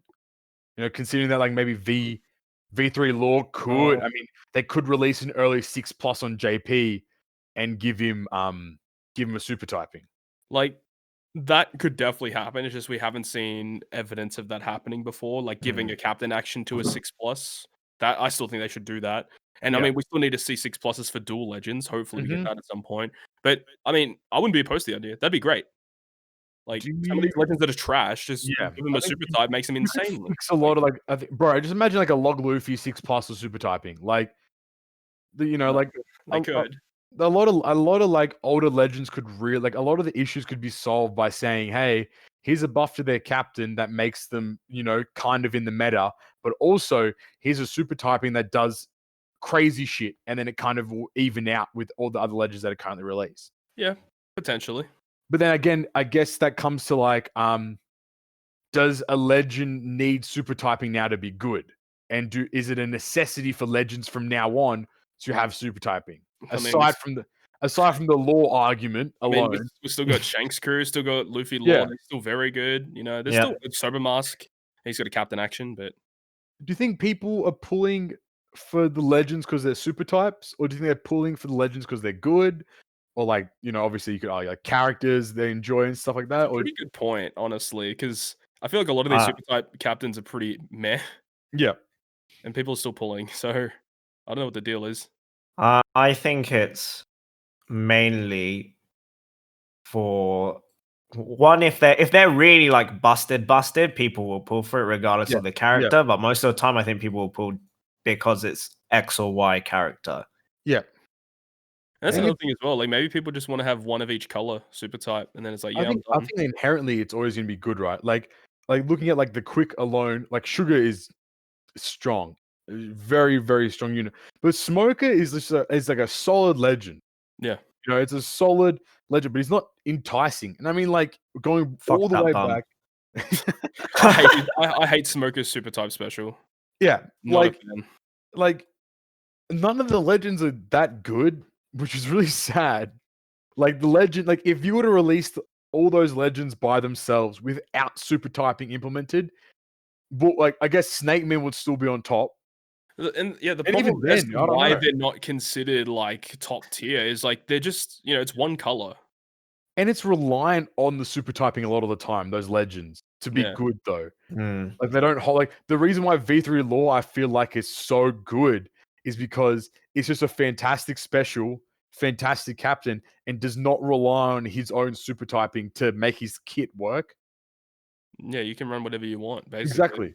Free And, like, spirit fighters and strikers, you got a vast array of characters you can use there. Opposed to like, with some of the super typing legends, you can only run the color. There's no other There's nothing really boost for stopping them. you from using like unboosted units, but unboosted units are never. It's never going to be beneficial. That's in the not long run, optimal. Yeah. Yeah. It is what it is. exactly. I'm super excited to see where they go next though, because they could do some. It's going to be crazy hard. stuff. It's going to be very hard on them, obviously, to like kind of keep up with super typing and like how do they keep implementing different super type legends for the colors and where do they go from there though? But I guess from there, the last topic for today, let's get into this quality of life update list. So yeah, our man Solaris. our man Solaris went out and he's been compiling this list for some time now. Like verbatim from the Reddit post that he made. So make sure you do go check out this Reddit post and you go vote on it. So it was originally a list of like 90 or so items that he kind of condensed down into about 45, 50 items. And then he made just like a general like a poll like that you can select different options on. There's a Google form pretty much, and you can select up to 7 of them. And then when you submit that, it's just there to see what the community kind of wants when it comes to like the future of quality of life updates for Treasure Cruise. Yeah. So I kind of grabbed out from that all the results and stuff, and it seems that like the ones that have received a majority of the votes. So there has been like 189 responses in total. So make sure if you haven't, go do this because it is actually I think it's very important to see what players want and like where people's like ideas are at in terms of like what they want for the future. But a lot of the time we've seen things like server performance, a TM revamp, cotton candy stacking, tablets and support medals being affected by skill up, and retiring old legends are kind of like the forerunners, like the leaders when it comes to what people want for quality of life updates. Well, I think the number one I see right now is the improving server performance, which I totally agree with, dude. Yeah. Oh my god. How long has it been now that it's like 3 minutes to log in? It's been like that for a very long time. It's crazy that they haven't fixed that yet. It's been like that since they said they're going to fix it, and then they fixed it for a day, and then it went back to being. Oh, it got worse. I think it got worse. Like, I don't know what they're doing to kind of like ease servers. I mean, at the same time, this game is 6 years old, and I assume that they're just like adding stuff on top of the game and not really like revamping the game, not like optimization. I ground think. up. Yeah. So I guess with all of these updates on top of updates on this old system, it would be dragging it down. Yeah. But I don't know how they go about improving all that stuff, man. I'm not all into that. So would you be upset if they were like, "Hey, the game's going down for X amount of days. We're completely, redoing the server structure"? Absolutely not. I'd be okay with that. I'd be okay with it as long as we saw results from the actual. Oh yeah, absolutely. Yeah. Could you imagine the outrage if it was worse again? Oh, dude. Because if they go down for like 4 days and they say we're fixing results, and it takes me like 7 minutes to log in, pitchforks and torches over the bend. The game should not take over 60 seconds to log in. It should. Ridiculous. I think 60 seconds is a long time as well, but yeah, that's being generous. 60 seconds is like the max. But that's also kind of crazy, if you think about it. Like, we're all getting impatient over just a couple of minutes pisses us off. But like, we want to get in the game immediately. I want to open up. The moment I open up the game, I want to be inside the game. Actually, I don't want to sit there 3 minutes doing nothing and just looking at the screen. One thing that's not listed on here that I think JP players would really like would be the retry feature. Yeah, hey, I don't know how JP doesn't have that, and the sell button too. And JP don't even have permanent turtles. Yeah, that doesn't make no sense to escape the level 600s. Shit is wild. But revamp the retry button is one I would love to have. Yeah, I think all games should have that. Why JP doesn't have it? Yeah, I don't care about turtles personally. Yeah, the turtles is already a big deal. It's just EXP. I think everyone agrees to the revamping of treasure map. So to some degree. So I'm gonna go kind of this is a very extensive thing that Solaris has put together. So make sure you go show your appreciation towards him for sure. He's kind of mentioned it like more applicable boosters, different stamina system, like having a system where like you can like get bento boxes as items and then use them at your like leisure. Chopper Man missions, reducing animations, automatic movement, better map buffs, all these kinds of things, like more point rewards past 7 million. The biggest thing about treasure map is that it takes way too long to complete a run. Yeah. And what they need to do to fix that would be like make the mini bosses auto complete and maybe only beat them every 5 levels or something. Yep. That would reduce the time significantly, like just by doing that alone. Even looking like top players, like it takes them between 10 to 15 minutes at generally like the highest efficiency to finish a run, right? That's the people like Leilu and those kinds of guys that are really like at the peak, or were at the peak. Anywhere between like 4 to 6 runs an hour, if you're lucky. Yeah, exactly, right? Yeah. So like for an average player, it might take you around 30 minutes. Yeah, 20 to finish a run. Some people, that's a long time to commit to a run that isn't going to really move the needle that much for your points and your rank, for example, unless you obviously have all the boosters and such, but it's too long. Like, Treasure Map needs a revamp. We've had plenty of episodes where we've talked about tore it apart, but TM needs a complete overhaul, better drops, better rewards. I mean, global side, better ranking rewards as well. More like just give people more enticement to actually play Treasure Map. And I think more people will be pulling and playing Treasure Map for sure. Cotton candy stacking. It's another thing we've kind of drilled into the ground, but I don't care about cotton candy stacking. I don't know. Like, what do you guys think? Do you guys think that was like the first thing I look for? Really? Cotton candy stacking. For me, I think the main issue with most of the things on this game, it always comes down to how much time you're investing into doing X or Y activity. And like with how much cotton candy we have on Japan now, I'm spending so much time like feeding these pieces of cotton candy either into units who I want to take from like 300 to like 400, or just stacking up a pig. And it's just I just want, if I could just have a slider that would cut down so many so many taps. Like I have to tap each individual +1 candy Yeah. Yeah, 100 times. Yeah, yeah. If I could No, just for do, I sure. should just be able to do that in a slider. It would save me so much time. Yeah, that would save a lot of time.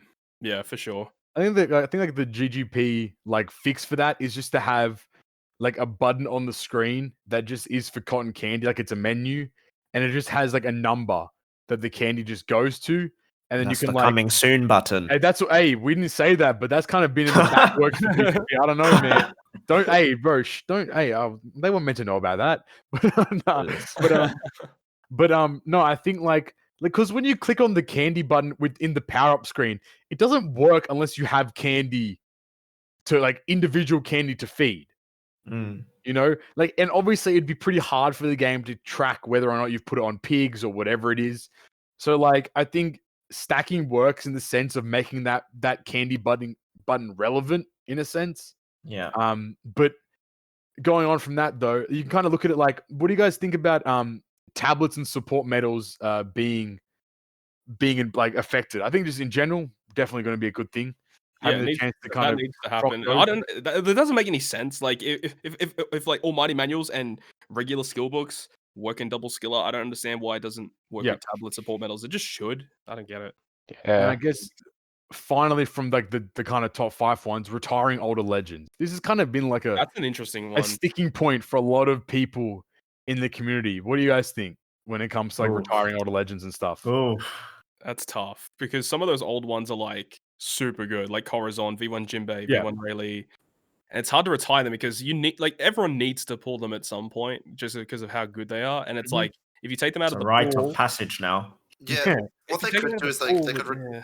yeah, they could retire them in like the generics. They could have like a banner that happens like once a month or something that has strictly just those old legends.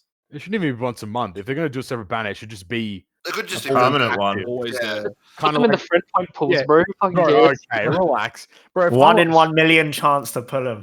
Or the- they could make, they could make it permanent. It's like, okay, and each multi's only 30 gems. Like, Yeah, 30 like- gems guaranteed legend each multi. every multi. Yeah. You Yeah. know, like I think that's fine if they're going to do that. But then I guess you kind of have to look at it like, where's the cutoff every time? Like, would it be like anything older than 2018? Like, is that leaving the legend pool too good Yeah. now? You can't leave it so that the only legends you can pull are like amazing legends. I mean, Yeah. like they could kind of like then there's the point. Like that is a good argument because it's like, well, there is a fix. It's like, oh yeah, well, you could have like different banners that have different like legends from time periods. And then like you're just always gonna have so many different options for Sugo Fests, and it's gonna be like, or like they'll get to the point like eventually there'll be so many banners. It's like really it's Nah, getting yeah, out of hand. exactly. or like It's too much. specifically like if you like take let's say the first 2 years of legends out and then every week the banner rotates so it's like, oh, you can pull older free spirit legends and then you have Yeah. Corazon boosted on the banner or something. And they could just cycle through the classes or the types of each character every week, and then people can like, oh, Corazon's boosted. Let me go do a multi and see if I can Okay, get it. yeah, that makes a lot more sense. I think the only thing that like the only disagreements I'd kind of have would be like if you look at French Annie's banner, right? Every guaranteed legend was from 2018 onwards. It was crazy. Like if that became the norm though, with just regular pulling, not even like guaranteed legends, like Sugo Fest would be way too good. You know what I mean? Mhm. Like you need the shit legends in there To balance it out. to balance it out 100%. Because imagine if you were just pulling on JP right now from 2018 onwards.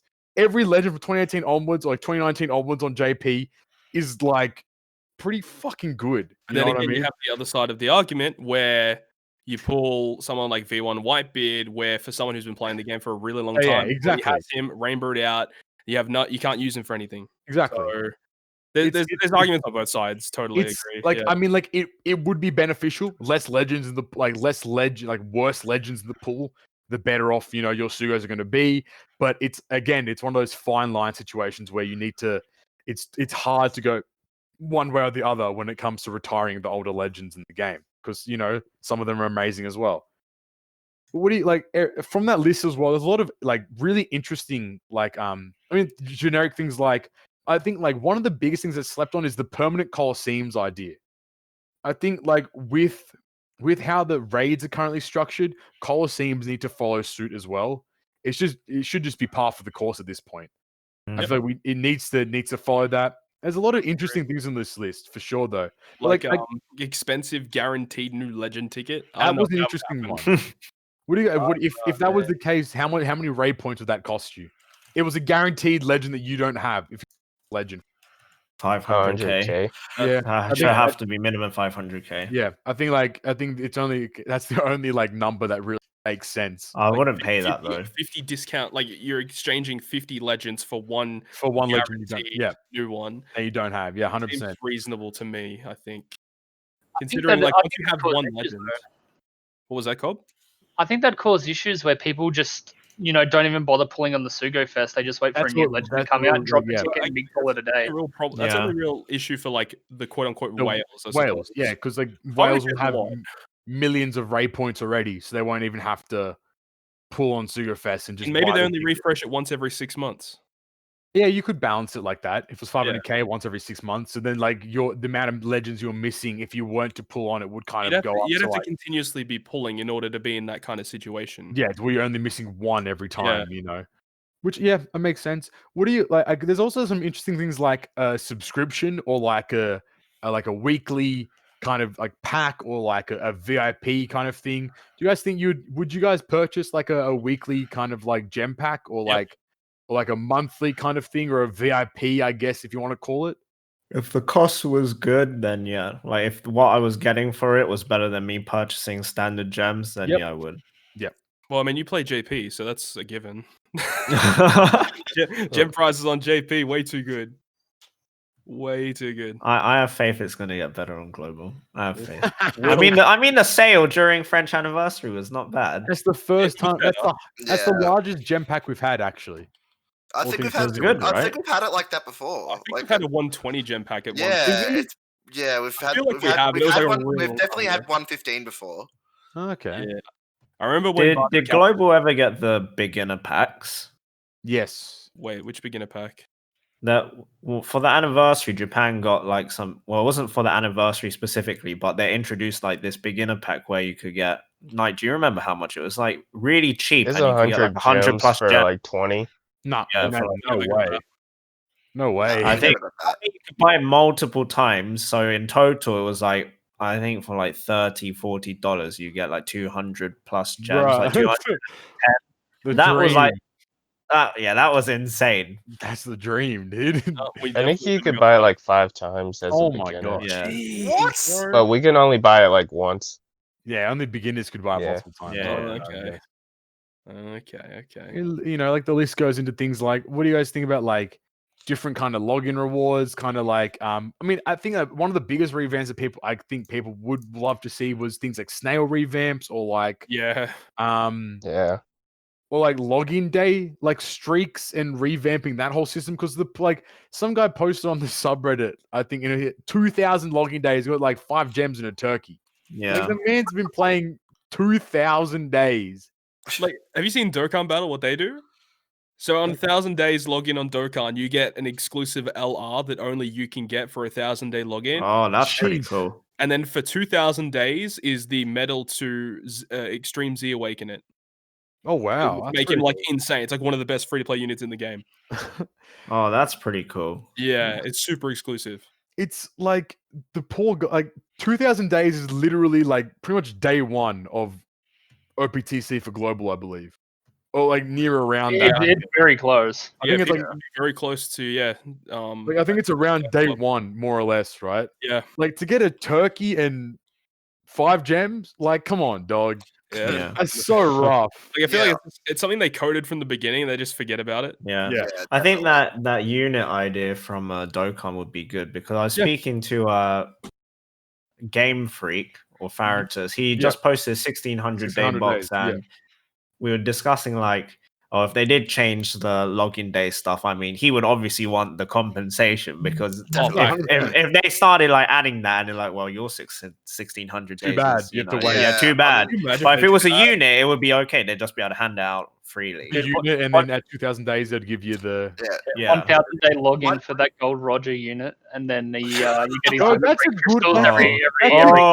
That's a good ass idea, though. My new account's only like a baby. Like I only got 650 the other day. Like that's such a good idea. Like people want that Roger unit. Put it 1,000 days, you get the unit, and then every subsequent 100 days, you get like a copy to limit break item. Yeah, you get one fragment every day. Of each fragment. Jesus Christ! I think like every 100 days. That would be cool. That would be cool. You could get dupes for every 100 days or so, and then that would be awesome if they did that. And that unit. Could you imagine the people complaining? Can I get a replacement for Roger, please? No. Just Claymore forehead. Yo, you got to hit up my man Meme Machine for the replacements. Oh, don't do it. Don't do him like that, man. You're doing your boy dirty. Let him have his break in peace, man. But yeah, go tweet at him and ask him for a replacement for Linlin. Say that the GGP podcast sent you as well. And the thing that isn't seeing much attention that I think needs more attention is the improvement of the pull animations. Yes. Yes. How is that not getting any more attention than it deserves? We've been beating that poor dead horse for quite some time now. But do you want to modernize your gacha game? You pull animation. Yeah. You just even Bonbon, the One Piece Bonbon journey shit, that Candy Crush thing has pull animations. How the fuck does that have pull animations, but Treasure Cruise is yet to have pull animations? We've already given them the ideas for it. They can. You can take everything. On the topic a few times. Like I said, we've beat that horse dead at this point. Just go watch an episode and you can hear us crying about it. But I think also some slept on things obviously people that aren't transfer locked, like the favoriting persisting between transferring would be huge. I think a lot of people sometimes, have to transfer. So garbage. I don't know. You have to revamp that whole shit again as well. I changed phones recently. It's fine, but they should have kept the old favoriting system with the new favoriting system as well. Yeah. Why they deleted the old one. Both would have worked in tandem as well, because you can just leave the old one and the new. They both work regardless. New button is confirmed. Favorite button. No, my god.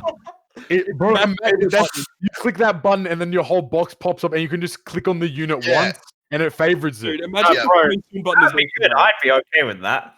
That'd be good. Have it be like a filter, right? And you're just 5 stars or higher favorite. Automatically favorite. Anything 3 stars automatically. Yo, what if it is a filter button and you can set it to just sell shit you don't want? Anything that's it's like an auto sell thing. Yeah, so anything that's a 3-star below, sell it. Anything that's this, hold on, we got that would open up a lot of issues. If people be selling shit by accident. Yeah. Hey, I accidentally sold my my legend Luffy. Hey, don't be a smooth brain then. Just don't be smooth brain. It's fine. Please. Yeah. Get some ridges in your brain first. My brain, big wrinkle. That's what I'm saying. But no, I think this list it's definitely something that everyone should check out. Quality of life options are always, something that people should really get into and kind of advocate for the game, because as opposed to getting content and stuff, quality of life things, especially coming from the community itself, it's always gonna be beneficial because it's what the people want. And especially when the community is coming together to all decide on what they think would be an improvement to the game. It might take a while, but you don't know who's going to see it. You know what I mean? Oh shit, that's a good idea. 100%. So I think shout out to Solaris for compiling this whole list together and shout out to that guy. Have we used our shout outs so far? No, we have not. Oh, we have 2 more shout outs. Joba's not here. He hasn't we have 2 more shout outs and we're already up to the Q&A section. So I don't know. Arthur doesn't even know the shout out system. It's fine. Don't worry. I don't, but all I do know is that last time you rescinded your shout out for Solaris. I did. Last podcast. I was listening to it. I was literally listening to it. I don't remember that. What did I rescind it? What did I do wrong? What did I do wrong? I think there was you read somewhere. I think you were reading out someone's PvP abilities, and it was put on wrong on the database. And then Toad was like, Oh wait, That's no, wrong. that's wrong. And And then you're like, oh, I'm rescinding the Solaris shout out. Yeah. No shout out for him. Yeah. Well, Hey, in that's a- relax, gonna be relax, Actually, yeah, relax. Hey, that video will come out later. Relax. You ain't gonna spoil nothing. Solaris is in some big trouble, so he better. Solaris actually ruined one of the GGP videos. Let's just say He did, but that's fine though. He gets this shout out this next time. It won't be. next it time won't be, it's so generous with that it won't shout-out. be as easy next time though. But I mean, without further ado, let's get into some questions. let's do it. So we had a bunch of questions from Twitter. So if you want to send us some questions or topics you want us to talk about at GGP Podcast there, you can also send them through to our Instagram as well at GGP Podcast there as well. And also in the community tab, when we make a post there for questions, you can type them in there and we'll be answering them there as well. First question comes from Game Freak or Faratus. And he says, can you hit Atsu with a shout out from me? Thanks for the content, Chinky Winky. So that one. That's a quote. Don't take it. That's you can do it there. Anyway, from Twitter, at Jesse Robert asks, Atsu, are you a fan of K-pop? If yes, what groups do you listen to? Disgusting. No, I actually do like K-pop. I do like K-pop. But off the top of my head, I would have to say EXO or Stray Kids is what I like to listen. Blackpink is what I like to listen to right now. Anyone else in the crew a fan of K-pop? Listen to anyone? I don't dislike it. I'm not knowledgeable on groups. Yeah, I'm not very up to date with it now. It's like if it comes on randomly, I'll listen to it maybe, and then yeah. I go through phases. You know, maybe next year I'll be a diehard K-pop fan again. You're gonna be one of those people on Twitter that just post those K-pop videos. Under every one of your tweets, bro. Every single tweet you have, I'm gonna send you a K-pop gift now. Personalized. I want to see you start dancing. I can't wait. No. It's time. Atsu fan camps. Hey, we might need to make an Atsu fan account too. At the Lord Shuro asks, what's an interesting mechanic you guys would like to see a unit get in OPTC? And then he goes on to say, I came up with a legend concept that played on a mechanic that allows you to change enemy types to what the unit is strong against. Psi unit turns enemies into int. That's interesting. We had a similar sort of concept. If you remember, we were talking about a legend smoothie, I think it was. Yes. Where you could use a captain action that would take away the enemy's type and you could change it. Yep. I think that'd be awesome. But is there anything else you guys would think in terms of mechanic, gameplay wise, that you'd want to see? Yeah, I would like to see the next legend have the exact same mechanic that I know you guys all love, the Shiryu mechanic. Oh hell no! Oh no! Let's just cut the crap and just get the final stage of power creep out of the way. Make legend Shiryu. Make him a legend at this point, right? All right, hang on. If we're doing shots, then no, Atsu needs a legend where it's automatic perfects. Oh, they have one. That's Legend Sugar. Oh shit! What's wrong with Sugar? So I guess Legend Shiryu is now next. Sugar's very good. She's very good. Oh my! We really. I agree. I do think she's very good, but she's not top 3. Oh, sauce.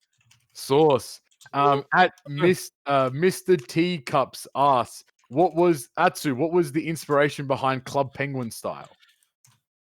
It was K-pop.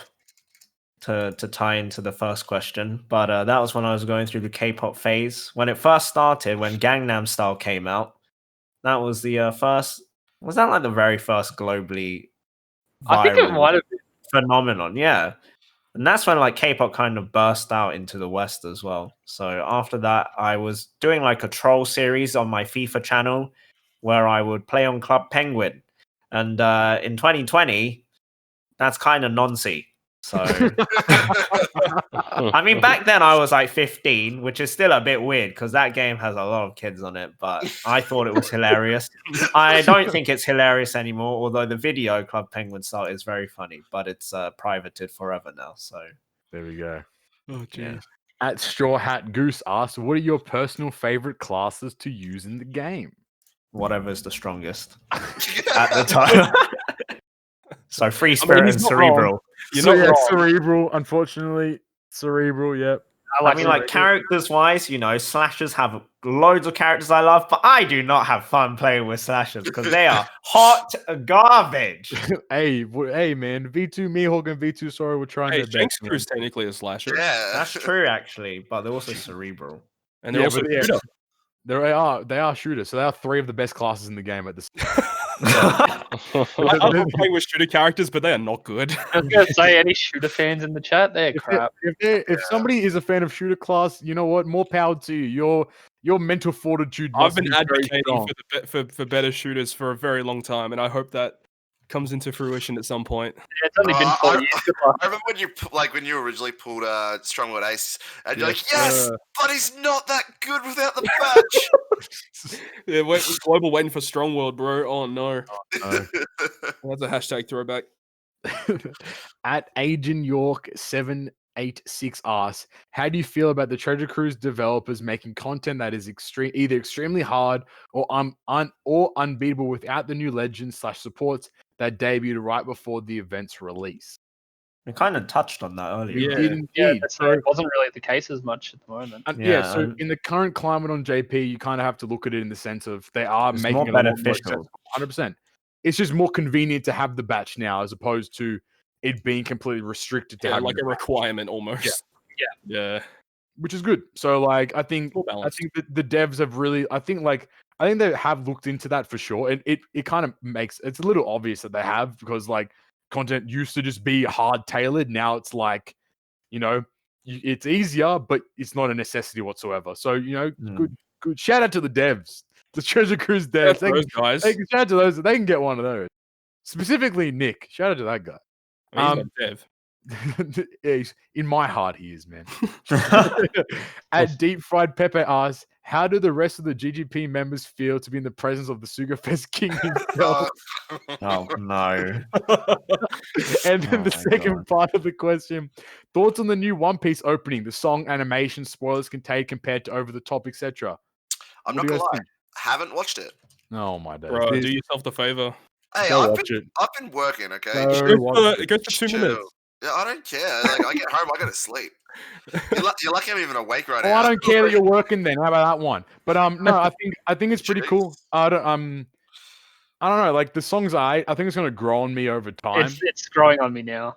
Yeah, it's one of those songs that like it's very catchy. Yeah, it didn't hit straight away for me, but like the more I've listened to it, the more I'm like, oh yeah, it's actually kind of banging. There's only been one opening that I heard the first time, like, oh my god, I love this song, and that was Hard Knock Days. Yes, me too. Hard Knock Days went kind of crazy, bro. Yeah.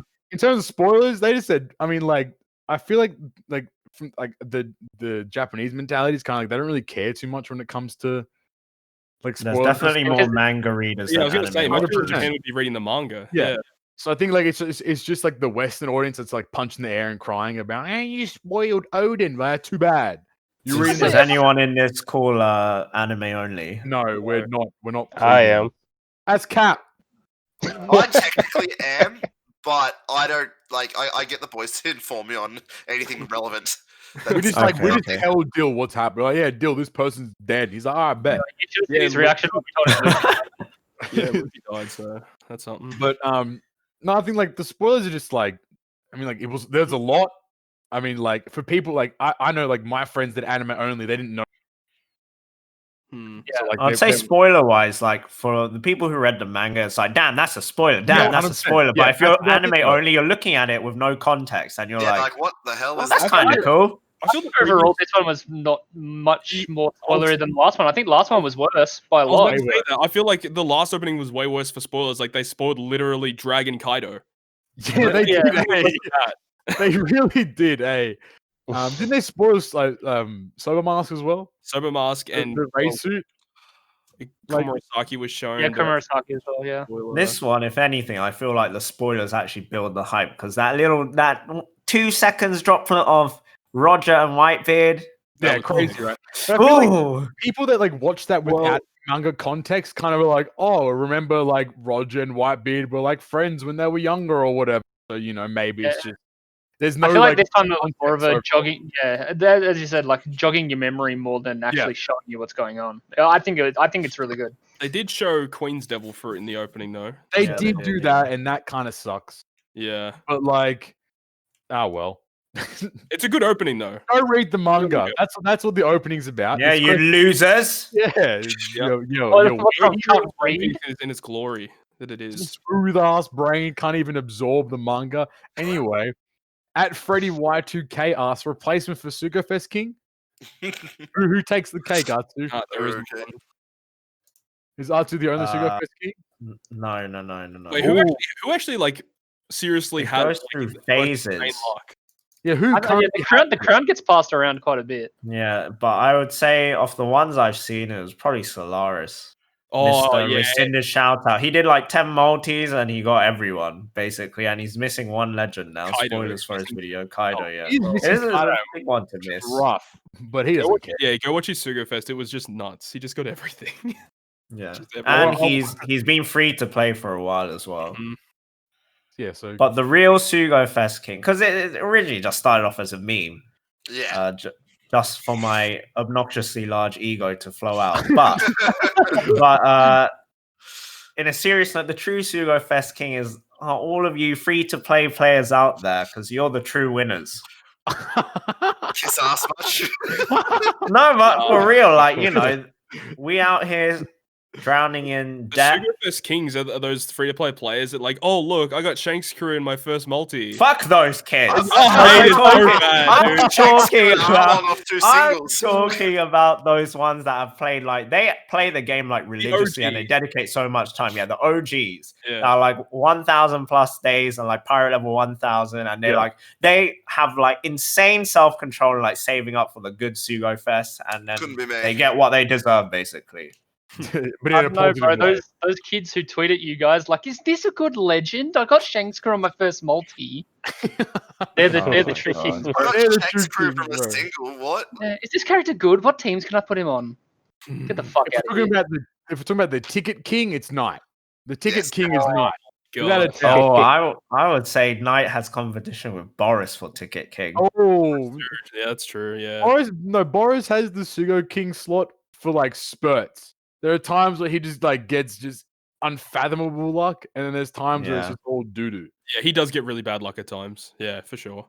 But Knight, man, I swear, like every treasure map, he gets a new legend from a ticket. It feels That like, is correct. man.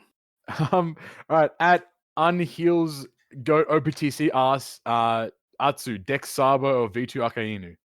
Hey, you skipped the question there. Did I? I did indeed. At Manual underscore leg asks, how much are you packing? I've only got 530 gems in my account right now. I got well, 240. I got 1,150. Oh shit. Oh well, way to shit on us. I'm only down in the 600s, so What are you, broke? What are you, a free-to-play Yeah. player? Get out of here. feels bad. Yeah, Dex Sabo or V2 Akainu? Depends on what for. Ooh. No, this is because these two are like my most pulled legends, and I despise pick. them both. Which one do you hate more? I know which one I'd pick. All right, yeah. How about everyone else? Which ones did you pick? Dex Sabo for sure. V2 Aka. I'd say Dex Sabo for me. I feel like seeing Dex Sabo is more tilting than Yeah, seeing bro. Akainu. Wait, God. I'll actually still use a I don't card. know why. I've rarely used Sabo. I use Dex Sabo a lot, but that's because I like using Halloween Ace, and he works really well on that team. True. I don't know why, because I don't really like Akainu as a character, and I like Sabo as a character, but seeing Dex Sabo irritates me more than Akainu. But the one that irritates me the most is seeing Legend Frankie. I get him on like so many tickets as well. Also, relate. V2 Mihawk. I don't know why, but he keeps appearing Really? a lot for me on tickets. Yeah, on tickets. Oh no, the worst is Hody, dude. I don't I like don't get Cody Hody. that much. I don't see Hody that often anymore. And mine's V1 Sanji. Ew. Mine's Lucci. V1. Mm. Yeah, that's never fun. So I don't get any V1 Luchis actually. Yeah. Doesn't appear that I often. actually can't remember the last time I pulled that. I've seen that artwork on my screen. Mine's Shiro. Mine's 4 in the French Annie alone. mine's Shirohoshi, 100%. That's the one that I always see consistently, and I'm like, Toby's is V2 Aokiji. Oh no! Oh no! Don't say that's trauma. that's trauma for. That's PTSD for that poor boy. He's just shaking paralysis. Three extended posters, dude. On Karatsuga, yeah. On Karatsuga, they're all V2 Aokiji instead. And it was just that was when Global had any featured legend was an extended That's poster. so stupid. Yeah, so poor Joe thought he pulled Carrot 3 times and it was all Aokijis, man. Oh, it's so rough. I watched that video, it made me want to cry, bro. Oh, At Ahmed6 asks, how sexy do you think Dex Sabo is, Atsu? Oh god. Skip another question. I gotta say, artwork wise, it's not great. That's fine. Yeah, we touch on Dex Sabo. He sucks. Fuck At that guy. Ben Omega W Network asks, whenever Roger comes OPTC, what do you guys want his classes to be? Whatever are the two strongest classes at the time. Which is probably Free Spirit and Cerebral. I can see him being that, but Cerebral Slasher. Honestly, I would want him to be like one of the very few Free Spirit driven units in the game. I don't think we even have 5 of those in OPTC, Free Spirit driven. But I know that one of the Morias are, I think. Yeah, I think he would. It would be weird for me if he's not Free Spirit, but this is touching into a bit of manga spoilers because that opening, but he should be. He could be powerhouse as well. You know, he is packing. Yeah, like him and Odin could really be a lot of classes. Really. Yeah. How much do you think Roger's packing? Anyway, this is going into manga discussion territory. I'm not comfortable with right now. Wait, what kind of manga are you reading? Oh no, you read some doujinshi. Wait a minute, this isn't One Piece. Wait. One You penis. saw a different side to Roger vs. Whitebeard.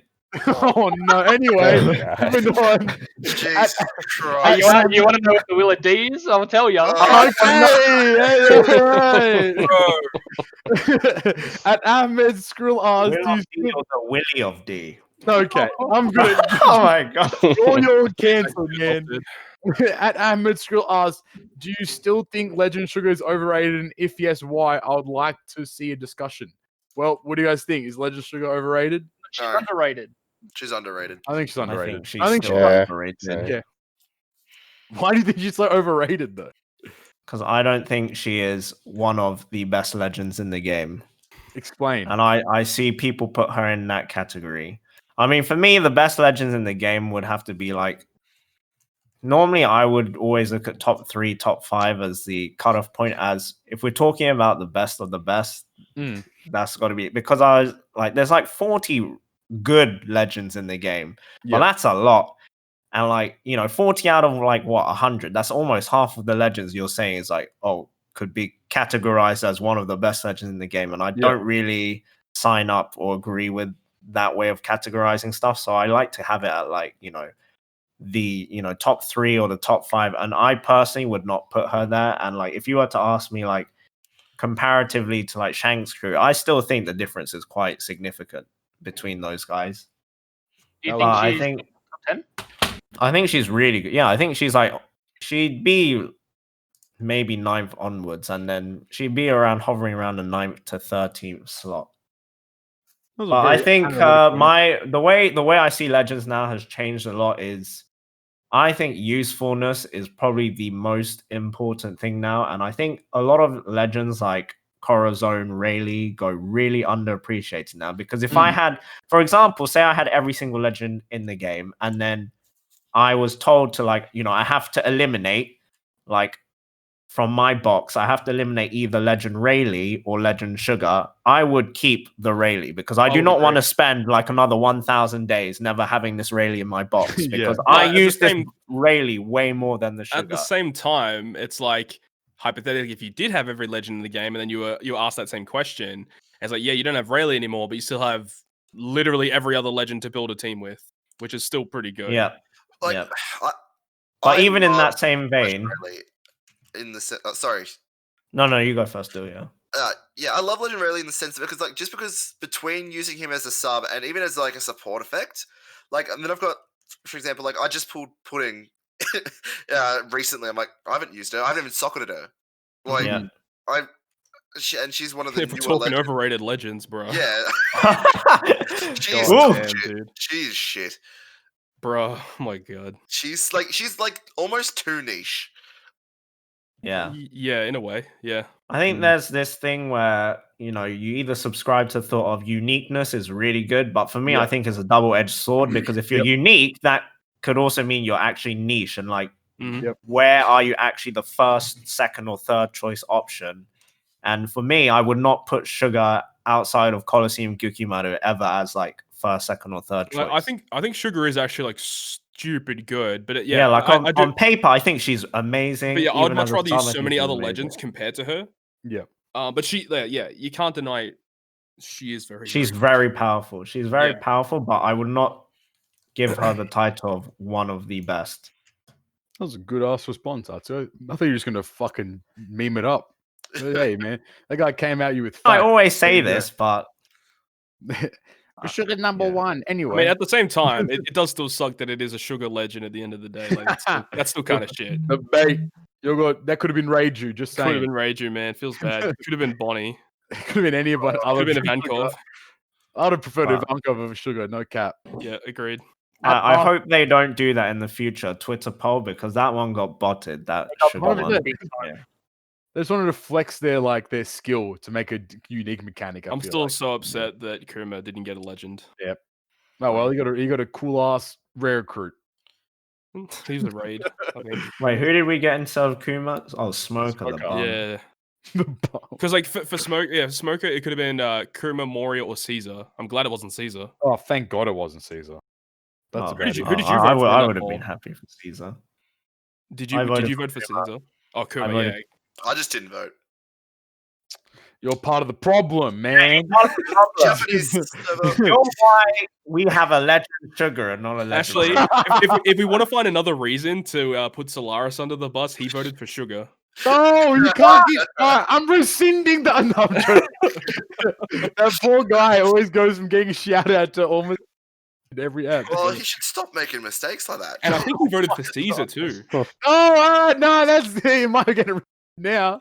You might just get cancelled. He actually had a pretty decent argument though. He's like, I voted for them because the other ones are more likely to get legends in the future. And then he got bugged by the Sugar one. Yeah. Oh well, it is what it is. At Arth9 asks, to Atsu, who is your number one character you want to have for a legend? You want to have a legend for? It's all manga spoiler territory. But I will say, previously, you know, my favorite female characters were Robin and Boa. Although I wouldn't say, like, I give them, like, you know, 6.5 out of 10 comparatively to, like, Law, who is my all-time favorite from One Piece. But there are two new female characters that were introduced in this Wano arc, and they've already topped Boa and Robin for me, unfortunately. Ooh, that's crazy. I would love to see legends of them. Then obviously Roger, Young Whitebeard. Young guy. I would love to see those. Young Whitebeard crew, that might go crazy, bro. Yeah. Oh. And a few returning characters again, manga spoilers. Yeah. There's one who returned, and it's like a kind of not really random character to return, but like it's not one that if you're watching anime only, I'm sure you've probably forgotten this person even exists. Yeah. But their character design, the pew pew pew.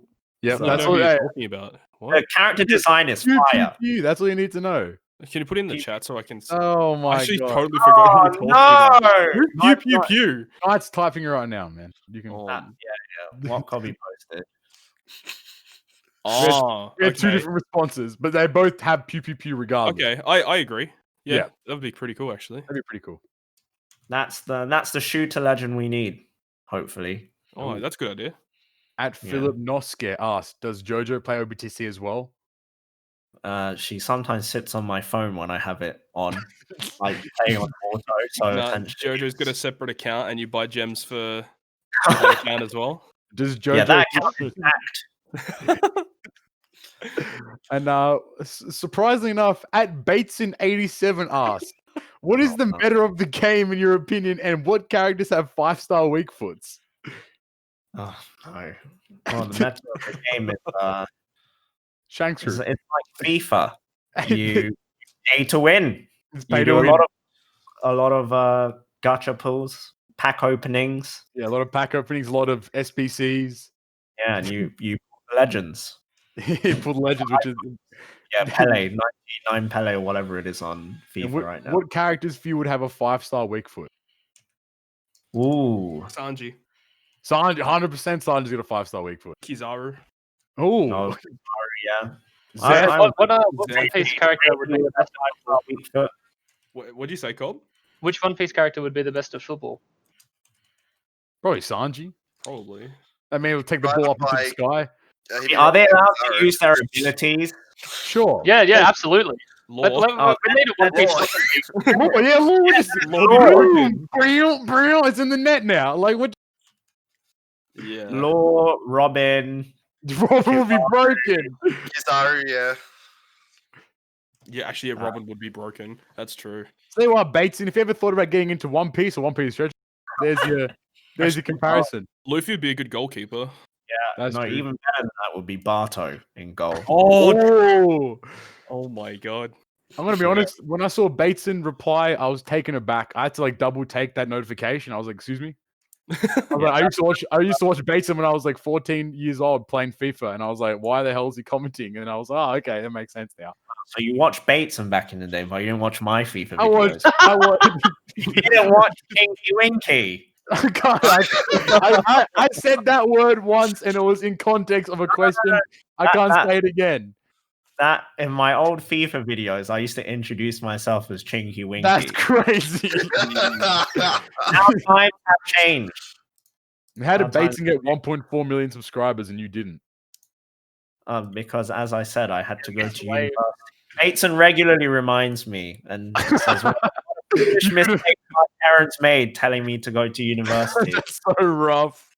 Because I mean, the group of people I used to talk to on a daily basis and Skype time. Yep. Skype back then are they're all multi-millionaires now off YouTube. So yeah, but you're playing Treasure Cruise, so what a fantastic position to be in.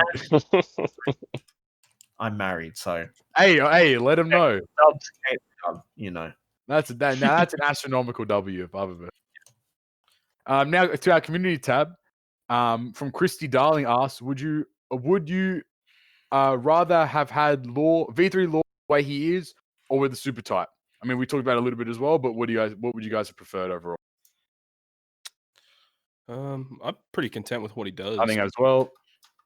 I'm very happy with how he is now. When I first saw him, I was a bit underwhelmed because I wanted him to be the Psy super type, really, really badly. But we thought he was going to be. That was our prediction.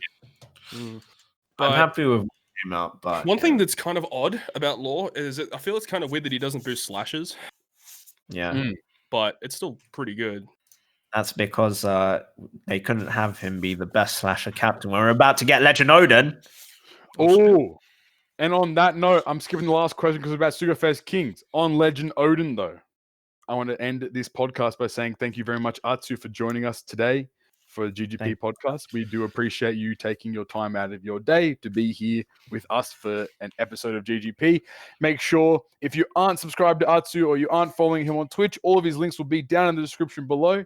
So you can go follow him and, support him on all those platforms there as well. Make sure while you're down there too, you go to the Linktree link down below and go follow us on Twitter at GGP Podcast, on Instagram with the same handle at GGP Podcast as well.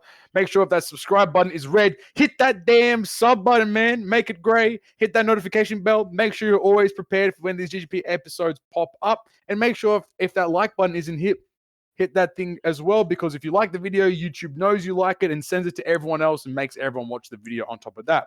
YouTube be crazy, bro. I've been Captain Poppy, Cobb, Dill, Knight, Todd, and our guest Artu. Thank you all for listening to another episode of GGP Podcast. I'll talk to you guys next time. Peace. Catch you Boris. Oh man.